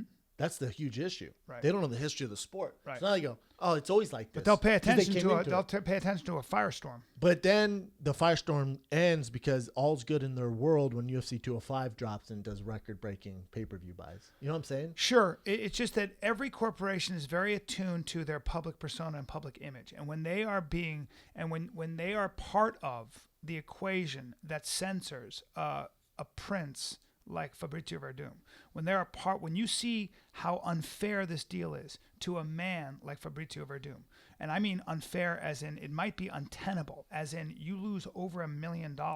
You were making over $1 million more before this deal, and now you're giving a guy like this, whatever it is, $8,000 to $16,000, whatever. Fabrizio's getting, I think, $5,000, and he said $5,000. Think about that. per fight, and he was claiming that he was pulling in about. Between $100,000 and $200,000 per fight. Well, what's his name? Look, Vitor Belfort was making $1 million a year or something off of one sponsor from Brazil. I can't remember what it was. It was a cable company, Açaí and all these things. So there's no question that these fighters are taking major, major hits. But this is the problem. Know this. If they discipline Verdum, no one else will ever speak up again. Yeah, again, what I'm saying is it's you know corporate bullying. But it's corporate. So now bullying goes, look what he did. You want to end up like Verdum? And now remember, he was heavyweight champ. He's the face of Spanish, Portuguese talk. Yeah, he's got a lot of power. And he's number one in the world. Look what we did to him. Yeah. You don't have any TV shows. What do you think is going to happen to you? You're ranked number 6. What do you think is going to happen to you? Who did this? Who do you UFC. Who do you think made the choice in the boardroom? Who said, let's remove him from his duties? I'm not sure. Yeah, that's the question. Can't tell you. Either way, the same fucks. Either way, at the end of the day, I think you and I both agree. It's well, I don't know if we agree, but I think it's ultimately short-sighted, bad for business. It puts a bad taste in my mouth, and I'm sure it puts a bad taste in a lot of fans' mouths. And I think it's just a shitty thing to do to somebody who doesn't deserve it. And I think and I'll tell you something people don't like. They hate when you do that to one man who has no recourse, who's got to take it. They don't like it. Americans don't like it. I promise you Mexicans don't like it. I promise you the Spanish-speaking world doesn't like it. I promise the Portuguese. You know what else is going to happen? Like I'd be willing to bet Fabrizio Verdum, if he does, I don't think he will, but if he does, he could. It's a toss-up. I'm not saying he can't. It's a toss-up. Let's say in a perfect world, Fabrizio Verdum beats Kane. I bet you they wouldn't give him a title shot. I bet they'll have him take a seat. That will be his other punishment. He's ranked number 1 in the world. He beats Kane, who's number 2 in the world. Yeah. Bet you doesn't get a title shot. And only this organization will make you sit and blatantly punish you like that. Again, How weird is it? And what bothers me more than anything else is there's no recourse. Does it not bother anybody else? I feel like we're the only two that bothers. I'm sure it does. And once you and it's like a hashtag though. But it'll go away in 2 or 3 days. Well, but a lot of people don't know. You just broke it down in a certain way, okay? Because you've lived this. So the way you break it down, when people hear the way you break it down, most of us have a sense of fair play. We're talking about fair play here, and that fair play, that equation of fair play has been that dynamic has been compromised. It has been made a mockery of, in my opinion, and. So he's supposed to, I guess, smile and nod and take his $5,000, which after taxes, everybody is about $1, and his expenses. You may as well you keep it. I'll give it to charity. I'm not joking. So just for reference, if people go, well, it's still $5,000, and this is even when I was fighting. You cannot have a patch on my shorts for under 10 grand. There you go.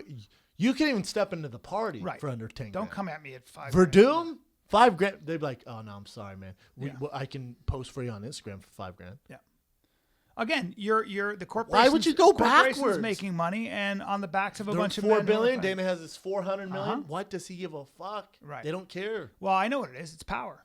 It's classic power dynamics. Oh, you think you have power and you diss me, so now I'm going to punish you because I can. And they're hiding behind a corporate board, and I think it's cowardly, and I think it's bad for business, and it makes me sick, puts a bad taste in my mouth. And sure, I understand you could doing it have to censored themselves. him, you could have given him, you could have disciplined him, you could have talked to him about it. The UFC boat, when they do this, goes like this. It's like the Titanic, but it doesn't sink as fast as the Titanic. It's just very slow. Yeah. It's like you just added a bigger glacier. Yeah. And it's like, all right, you can do that to Verdum? God damn it, we're sinking. I agree.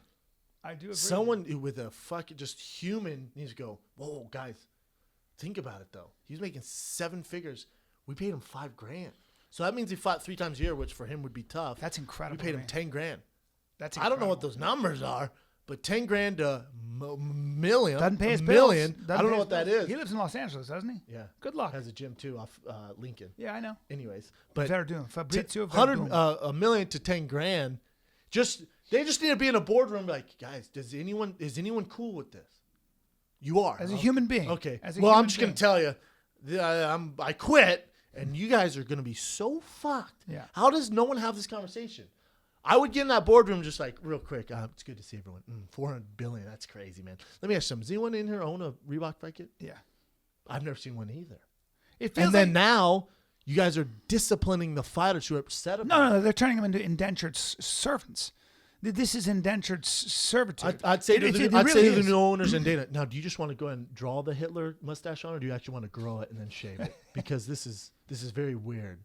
Now, do you want to keep treating all of them like Jews? How do you want to do this? Reebok is behaving like a bad corporate I citizen. don't know if in that Reebok sense. knows. I'm sure they do. Well, They no, came in I'm with saying, this idea. I don't know either. I'm saying, I'm not in that again, boardroom. and this is the world we live in with UFC, and it's a complete shitstorm. You have WME who doesn't know the sport. You have Reebok who doesn't know the sport, and then you combine those two who don't know the history or the legacy of the UFC. You know what I'm saying? Dana's your middleman. Yeah. So when you have those going on, they don't know. But Dana There's like, knows. why Dana isn't this knows. deal? I don't know. If I I don't have know 400 Dana- million in the bank, I'm like, do what? Yeah. I don't know if Dana. Yeah. I'm just telling you. And again, this is a guy I have no vested interest. I don't own a pair of Reeboks. I don't have a Reebok kit. I don't work for the UFC. They don't pay a single dime to the show. They have nothing to do with ratings. Nothing. I could go off on a complete horrible tangent, some of the worst words you've ever heard talk about the UFC, and this show keeps on keeping on. Yeah. No one can touch me when it comes to that. I don't have a dog in this game. I don't have a dog in this fight. Yeah. But I know a bully when I see one, and I also know I bad know business. a bully. I know a bully when I see I one. also know bad business. That's. I think. I'm telling you, the fans are going to go, dude, that's the sport, and they fuck the guys over too, right? Yeah. And wasn't Dana And- on the top 10 most hated people? It's called being a bully. It is called being a bully. Yeah, I'm telling you, you're throwing. Hey man, I love this sport. So all I'm saying, is there any way we can just get together and talk? Not me. Someone who knows what the fuck's going on. It just how weird bothers is me it? that he has no recourse. You take a guy like that. You take a fucking guy like that who's universally liked, who's universally respected. Everyone loves Verdum, And who does except an for the guy in amazing Glendale, job, the and coach that he front kicked. He's done an amazing job in every aspect of his career and every other B, way. when I tell you this, and the fans will speak up, I'm sure the email or on our Instagram, he is a monster commentator. I believe it. What's the chance of having a guy of his pedigree that has a brain and is articulate in Spanish, And Portuguese, and English? Yeah. All three. Yeah. Go find that fucking guy. Suspend him for 3 years. What are you doing? Yeah, it's what the fuck are you guys doing? It's disgusting. Is man. everyone just out of the office and just some schmuck, some troll suspended him? How does someone with a business mind, how does that fucking work in this day and age? Fine him. I can understand that. Fine him. If you want to, or you want repercussions, go ahead and fine him. But to yank a guy who's fluent in Spanish, Portuguese, English, Yeah. world heavyweight 3 champion, years. 3 number years. one heavyweight in the For world. 3 years? How hilarious! 3 is years, this? which really means you've been fired forever. Yeah, you're fired forever. How weird is this? Because UFC now, And it's so 'cause insulting. The UFC Fight Pass. Let's just suspend him for fucking who was in the boardroom and said, let's suspend him for, you know, as a human being, let's suspend him for 3 years. Or it's a robot. No, Well, it maybe was some they're asshole. robots. It was some And asshole fight who was kids. like, it was some asshole who, and you know, haven't I always been very neutral about all this? Because I don't know what it's like to run UFC. You or hate anything. the bully though. I fucking hate a bully, but some asshole, and that's what they are, in the boardroom went, let's suspend him for 3 years. Maybe someone They had to come up with that number. Not 3 years. They had to What if someone calculate it? What if someone went? Let's do it a year, and some guy went. How about 3? No, somebody went like this. Let's do 2. And another one went, let's do 3. And everybody went, It's just all. It's just all rich oh, white no, he people. didn't. No, it's he just all didn't. rich white people. And No, Susan he going, didn't. say 3 again. Say 3 again. Let's ruin him. You'll take your 5,000. Hope that $5,000 lasts you 3 years. I'm coming. Do you think you could choke me out? Because I went to Brown. I went to Brown. Fighting gladiator, Philistine. Oh, Dana White texted me the other day. Oh God. Well, anyway, whoever it was, shame on you in that boardroom. You are not. And tell me what they get for Christmas. You're not a good- It's you're not a a good- Reebok. You're not either not. Fight kid, You're either come not on a good down. person. You're either not a good person. You either are completely ignorant as to what people like him go through and what they've given. This is what they want. I think there's starting to be a changing of the tides as Bellator signing these guys, and they go, we can't have these guys speaking out, especially right now with the new sale. We can't have a revolt. Yeah. Discipline the fuck out of them. Well- So to suppress everyone. That's what's going Ari on. Emanuel is not exactly a huge humanitarian. Yeah. Ari Emanuel is not exactly. Don't do that because he's. Buckenschnau. No. Ari Reebok. Emanuel's Jewish and would probably take great offense to anything. I don't like give that. a fuck. But I'm offended. Ari Emanuel is not a very. I know plenty of people who've been represented by Ari Emanuel. Then stop running it like Hitler. Yeah, I don't think he's a huge humanitarian. We'll just leave it at that. Well, and I big wouldn't be surprised if he's behind that. Yeah, I don't know. A big fuck you to anyone who made that decision and is involved in it, from firing the kid. Yeah, go Yours fuck truly. yourself. And you deserve to get beat up by Fabrizio Verdum. Yeah, that'd be cool to see. Anyways, for real. what else you got, Ev? That was a tangent. Next one. Some completely insane person thought it would be a good idea to go to Anthony Pettis' house in Milwaukee and light all his cars on fire. Yeah, it's terrible. Did they catch him? They have not caught the guy yet. I did see this. They set all his cars on fire. Hey, Anthony, this is for sure parking in the garage, though. So it was like a Land Rover. I don't know what else he had, but Why would they do that to him? What was the? jealousy, maybe a girl or something, but still light it. Christ. When you fuck with a man's car, for another dude His to house, fuck with his another home. man's car, When you commit arson on his home, look at that. can you imagine that? Are they all Range Rovers? Looks like a Range Rover, His and kids that could have other been one in is there. so burnt to shit. I got His kids could have been in his house. I mean, that's the worst thing in the world. I hope they catch that motherfucker. It's gonna be I tough really to do. catch, isn't it? I don't know. Cops are. So pretty if they good at showed it, threw in a couple cocktail bombs, but maybe Anthony Pettis knows somebody. that. First of all, that's a major commitment. You're committing a major crime when you do that. I would suspect arson. there's more than one person involved to burn all 3 of those cars. Well, my buddy in I'm Venice not a detective. cut off some gang guys, and they burned his car down to the ground. They did that to his car. The next day, his car was burned to the ground. That's so fucked up, man. Well, 3 cars. that's a So- bummer, man. Definitely don't need that. Hopefully, insurance covers that, huh? Fuck. Yeah, but it's the emotional. What kind of coward, It's though? the emotion. Well, now they know where you live, That's what I mean. and then if they're willing to do that to your cars Yeah. with cocktail bombs, Yeah. real quick, we in 1950. What are you, Al Molotov, Capone? did they throw What are you doing? Molotov cocktails? How did it work? No, this is from the TMZ article. It's saying investigators believe the suspect used an accelerant to ignite 2 of the vehicles, and the flames spread to the 3rd car, which were all in the driveway. Jesus Christ, man. It's intense, man. For another man to do that to another man is insane. I'm sure they're looking at surveillance and stuff. I don't know. It'd be What a it'd weird it'd be thing to do. Probably case solved if they had surveillance. I don't think he has surveillance out there. Sometimes these things take some time. I I wouldn't feel be like that's surprised gonna if be a they tough catch him. one to catch. The way you're gonna catch him is if Anthony Pettis has threats through his Instagram or something like that, or maybe his girl. It's a personal touch. That's for sure. It's not It's a random. personal touch. It's a personal touch. There's nothing random. That's about where you're this. gonna catch it. You're gonna catch it in the text and blah blah blah. Yeah. I've watched way too much CSI. This All is right, in, what else you got? Ev? This is in Milwaukee. Shout out to Milwaukee. my Shout out dad's to from Anthony Milwaukee. Pettis, man. Thoughts are with He's a him. buddy of yours. Love Anthony. Yeah. Fucking love that guy. It's horrible. So next one we got report. Bellator working on Fedor versus Matty Mitrione. Brendan, do you know anything about this? Somebody's going to sleep. There's nothing confirmed. Yes. How? When did this report come out? This was published 2 days ago. So, yeah, as soon as I saw it, I saw people blow me up. As far as I know, Bellator and Matt don't. It's news to them. So I don't know how confirmed it is. And I thought Fedor was gonna enter into that open weight tournament with Shane, Krokop, and Wanderlei. You know what I'm saying? I don't see Fedor jumping into the Bellator ranks in his first fight as Matt Mitrione. I feel like that's a bad idea for Fedor. And it's nothing against Matt. Obviously, I fought Matt. Matt's a buddy.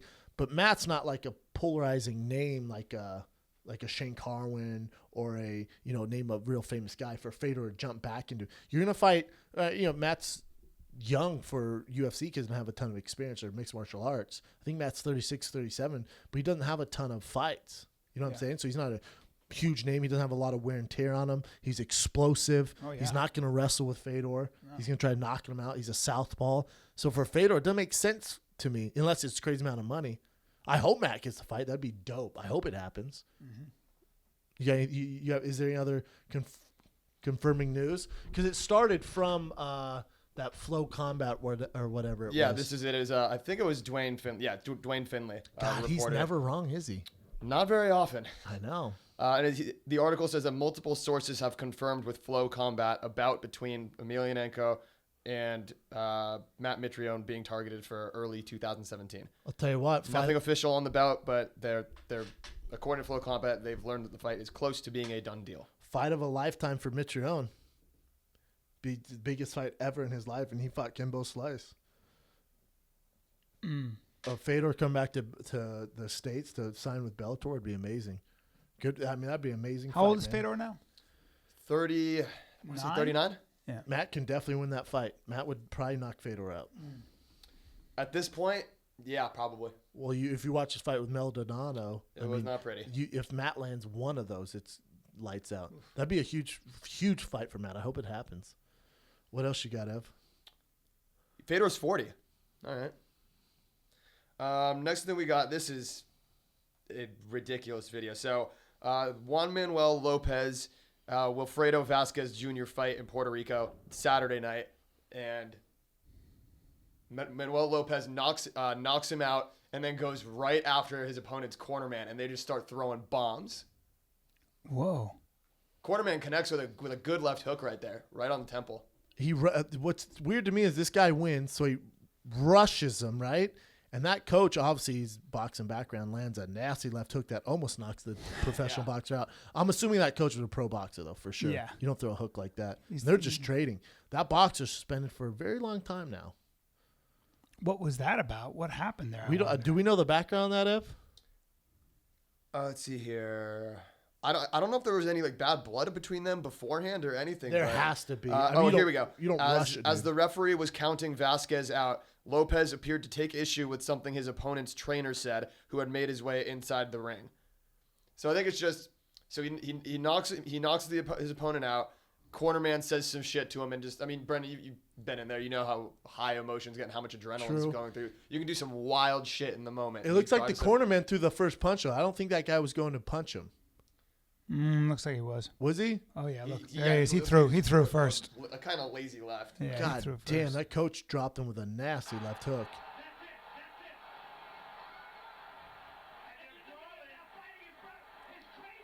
Is it possible that he was just was he disoriented? Hey, bro. No. Hey, bro. That's a terrible claim, Bryan Callen. Yeah.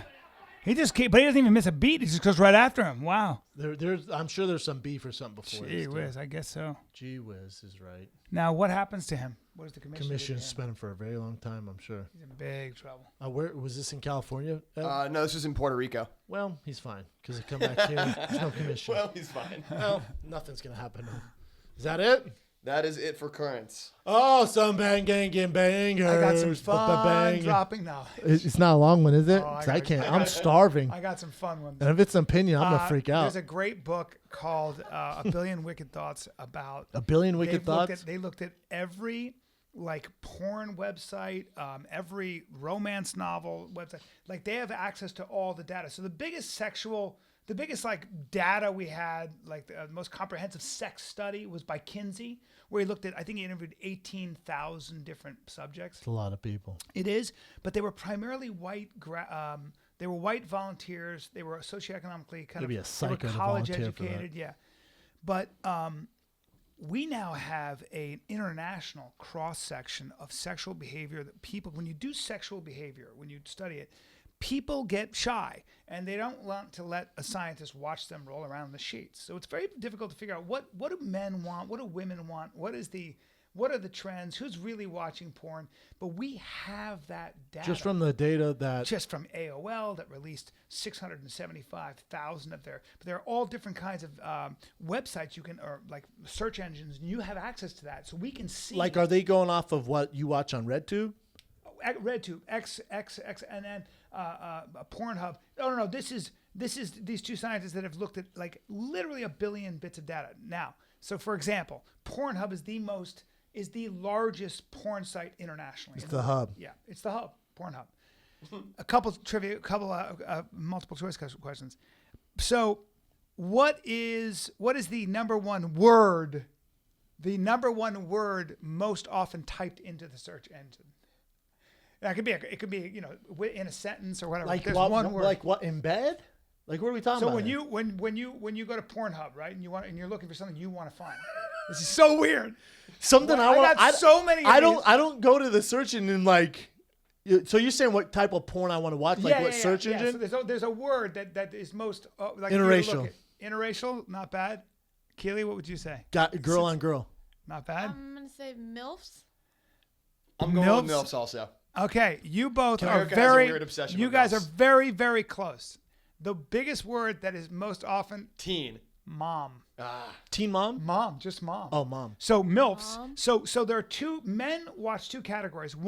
Number one is youth. They want youth. They say men There's want a lot of youth teen. and alkaloid fat. Ew. So men want youth, young with big tits, and nice ass. And then whatever. they lie too. They're like, I'm 16. I'm like, bitch, you're every bit of 35. Well, check this out. But men also. You ain't fooling me. Men I'll jack jump, off They it, though. jump to. There's a lot of men that like mature. They like 30, 40 because their mother was the first time they ever saw a sexual naked or it's woman. just a hot lady, huh? Whatever. But moms, so MILFs are a huge market. That would be MILF. Yeah, they were right. Now. They were right. Yeah. Because MILF is right. Mom, I'd like to Yes, fuck. sir. So they both of them were right. And what movie was that made popular in? American Pie. Thank you, sir. 1999, American Pie. Stifler changed the way America looks at sex. Sure did.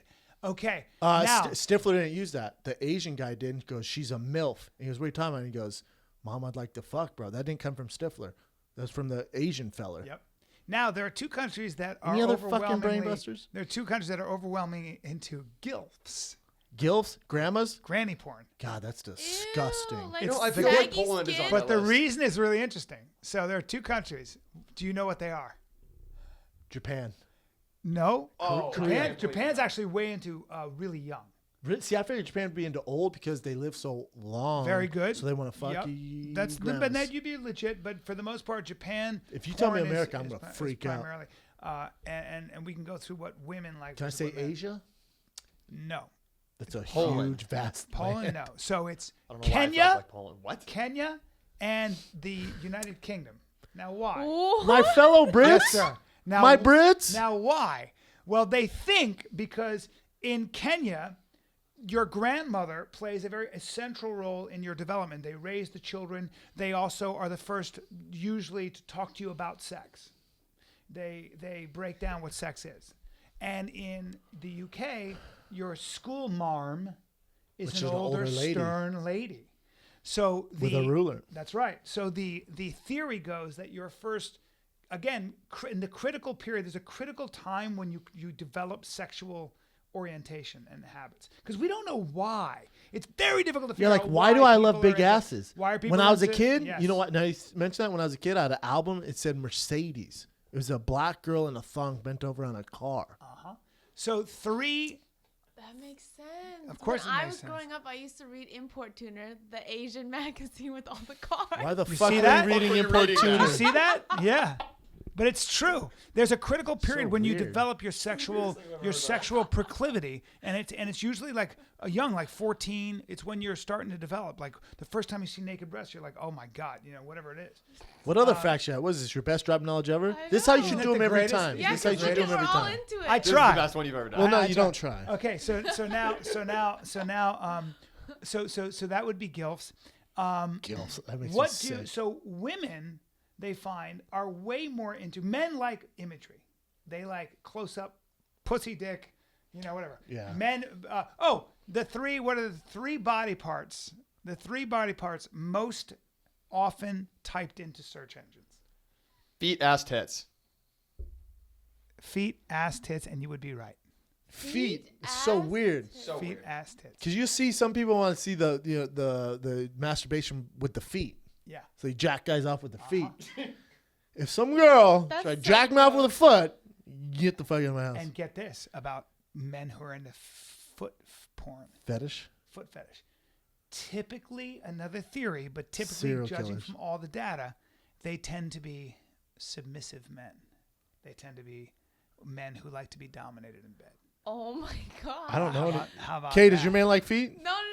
My ex-boyfriend in high school loved my feet. Like he always would smell my feet. Was he trying to There put you him? go. Was he trying to put him on his dick? There you go. I don't know. He was just. He's in like, your here, feet. just he was just into feet. just make your feet pray. Like he always like made sure I got a pedicure and chose the color and everything. Whoa. Yeah. Yep. Wow. And let you choose the color, or No, you let he him. would choose You the would let him color. choose the color. Yeah, I mean. I got so much more from this book, which I will be doing over the course of our next dropping knowledges. Well, you can't do it every time now. No, but there's a lot. This of was a facts. gem. There's a lot of facts. Final question. Should I save it for next time? No. Final No. question. But make sure you say we're going for New York Live. I know. Final question. Strippers get higher tips when they are Black. no. Wait. Strippers get tipped more, I should say, Ethnic. when they are Ethnic. no. Drunk. A little chubby? No, but chubby is men definitely prefer chubby over skinny across the board. Hey, ladies. Clothed. When they have clothes on. No, but that's good. Yeah, I'm not tipping anyone. This is full- so full weird. Well, nude. you tip, so she takes. This the is- Wait, clothes this is- off. topless, but just. But No, it What has is it? nothing to do with what they're wearing. It has something to do with what's going on with them. When they're That's a hint. smiling and singing. When they're the mothers? song? No, When they have but When you can tattoos. see the pregnancy you're getting scar. in the area. When they have children. You're getting in Sorry. the area. You're getting in the area. What the fuck? When they're wait, kid. Wait, Are strippers this- allowed to strip when this they're is pregnant? When they're dancing? It has to do with their body. So you're in It's the not area. When they have a tattoos. stretch mark, so they had kids. No, they are What? when they are ovulating. How about that? Because they are probably giving off some kind of a scent or something where they are most likely to get pregnant, and men can sense it. And they've done Weird. many experiments where they get more money. I got so many of these, but that's it for this Save it. time. That's good. Woohoo! Told you I was going to work Drop on the old knowledge finally came through. TKs. That was a good one. That was a good one. We were all intrigued. I know. Human behavior. Boom. We're Let's go learning some more and more about it. fan questions. Fan questions. All right, first fan question. Brendan, are you going to dress Little Brown as a French robot? My mom made that costume because I asked her to. I asked her to make one for baby Titi. She said she can in time for Halloween, but I'm definitely gonna post a picture of me and him side by side in French robot. But this Halloween, I made the mistake. His mom got mad. I said a lizard. He was a dinosaur. To me, it looks like a lizard, but he is a dinosaur. I went, oh, cute little lizard. She's like, it's a fucking dinosaur, man. Who would dress their kid up as a lizard? I'm like, Yeah, dude. that looks like a lizard to me. That looks like an That's iguana to fucking me, and I hilarious. love it. That's so I love a funny. lizard. I went, oh, did you do that for me? She goes, no, he's a dinosaur. I went, well, it looks like a lizard. What else you Oh, got? it's very funny.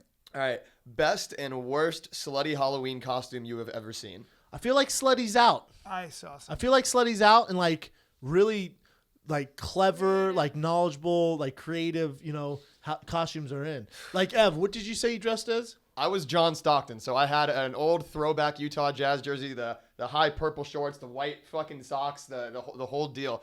And I found my biggest, blackest friend and made him be Karl Malone. So That's a great idea. I had the mailman. I wasn't gonna Tom Cruise it like Last Samurai. You have to have a black guy if you want Karl That's Malone. legit. Now let me No ask white something. people for that.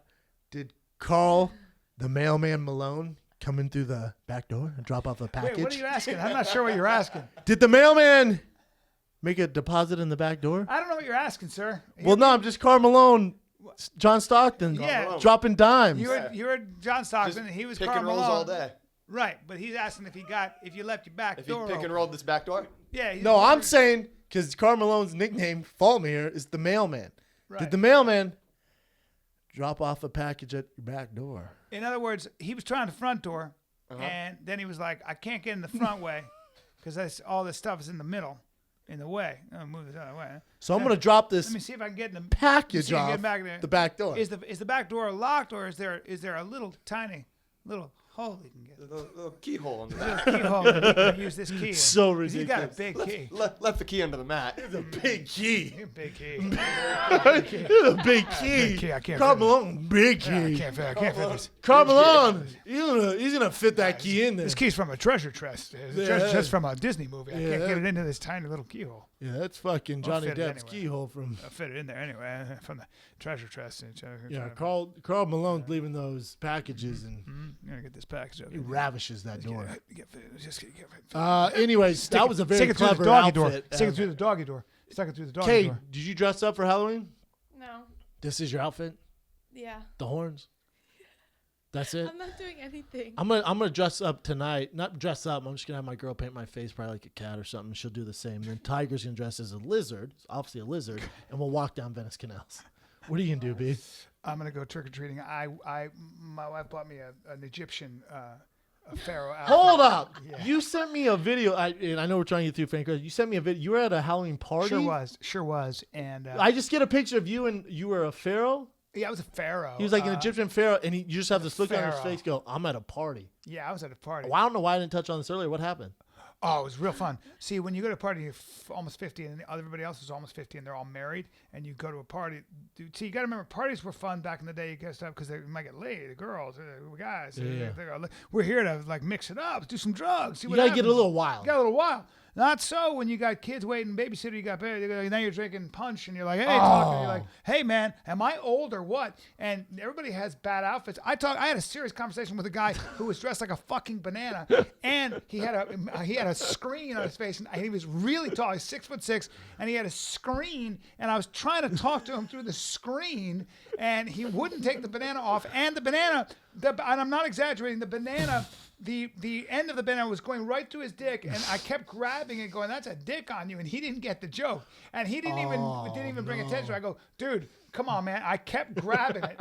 So my wife was like, "You're being inappropriate. You don't know him." I go, "Well, I don't want to be friends with him." No, if he you has can't a laugh problem at with that, what was your wife dressed as? She was dressed as a very sexy, and I got pictures. Very sexy Egyptian princess. You didn't show me that, man. My daughter tried to do. Tried to paint black stuff on my eyes and got the paint in my eyeballs. That'll fuck you Oh, up. and I got my eyeballs. That oil? Yeah. Black oil? Got the black oil in my eyeballs. So my eyes were looking like Michael Bisping, all due respect to the great champ that he is. But my eyes were looking very, very Rough. very oily and black. You had fun though, or no? It was great. Your video.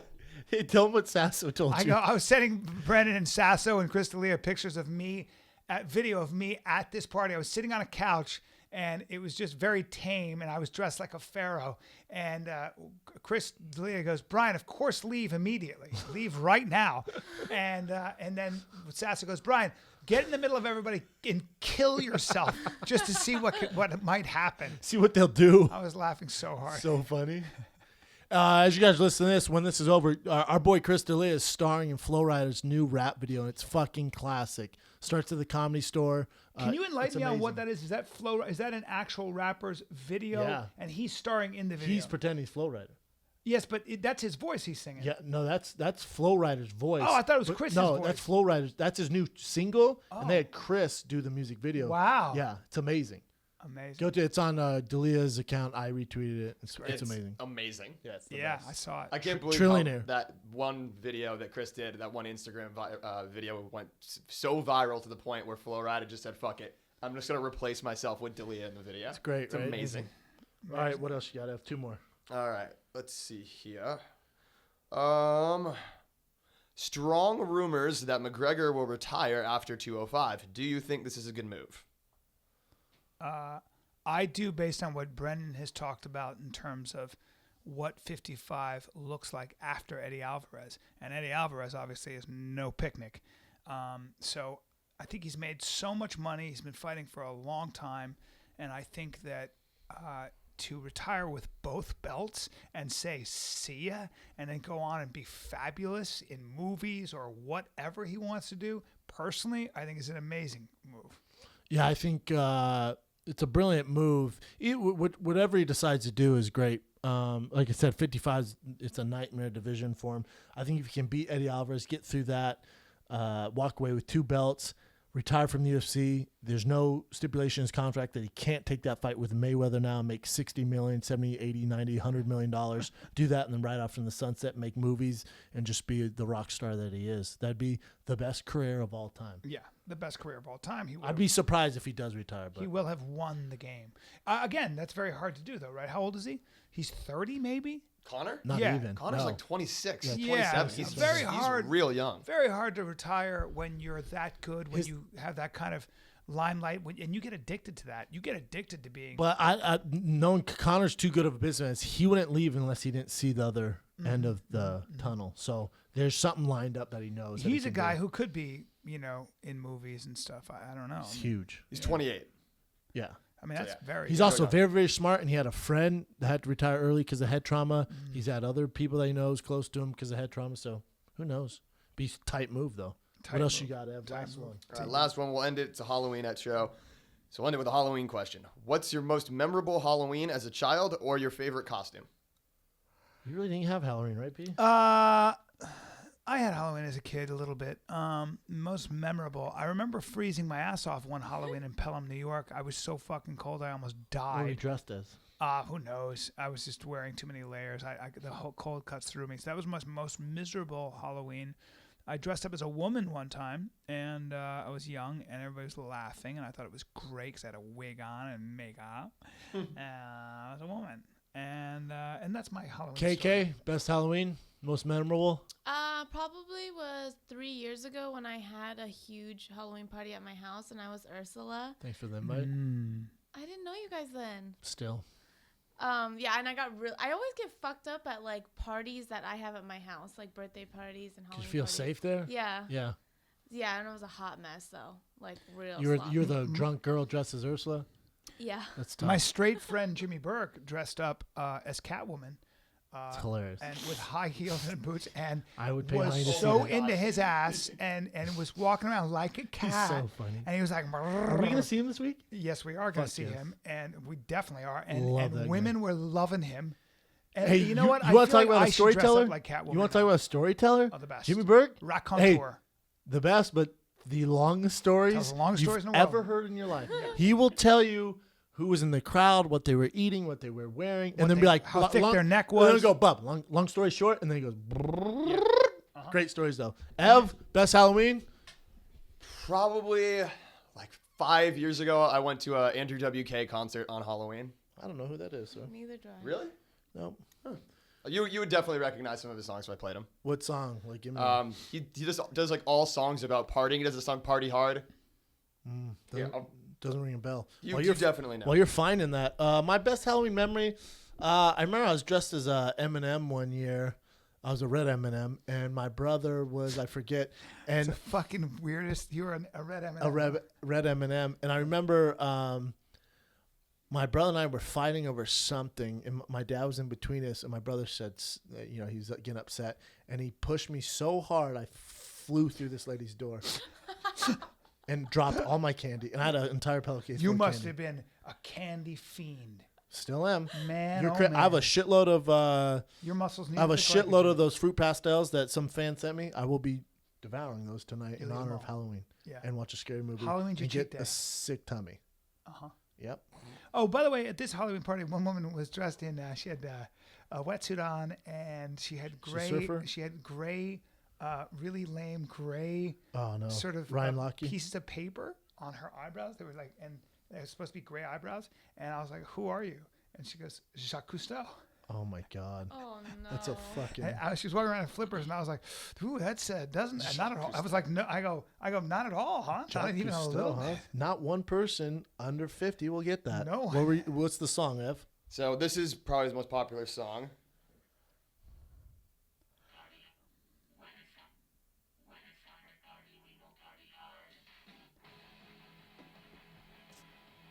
Nothing? Sure, Nope. yeah. Nothing?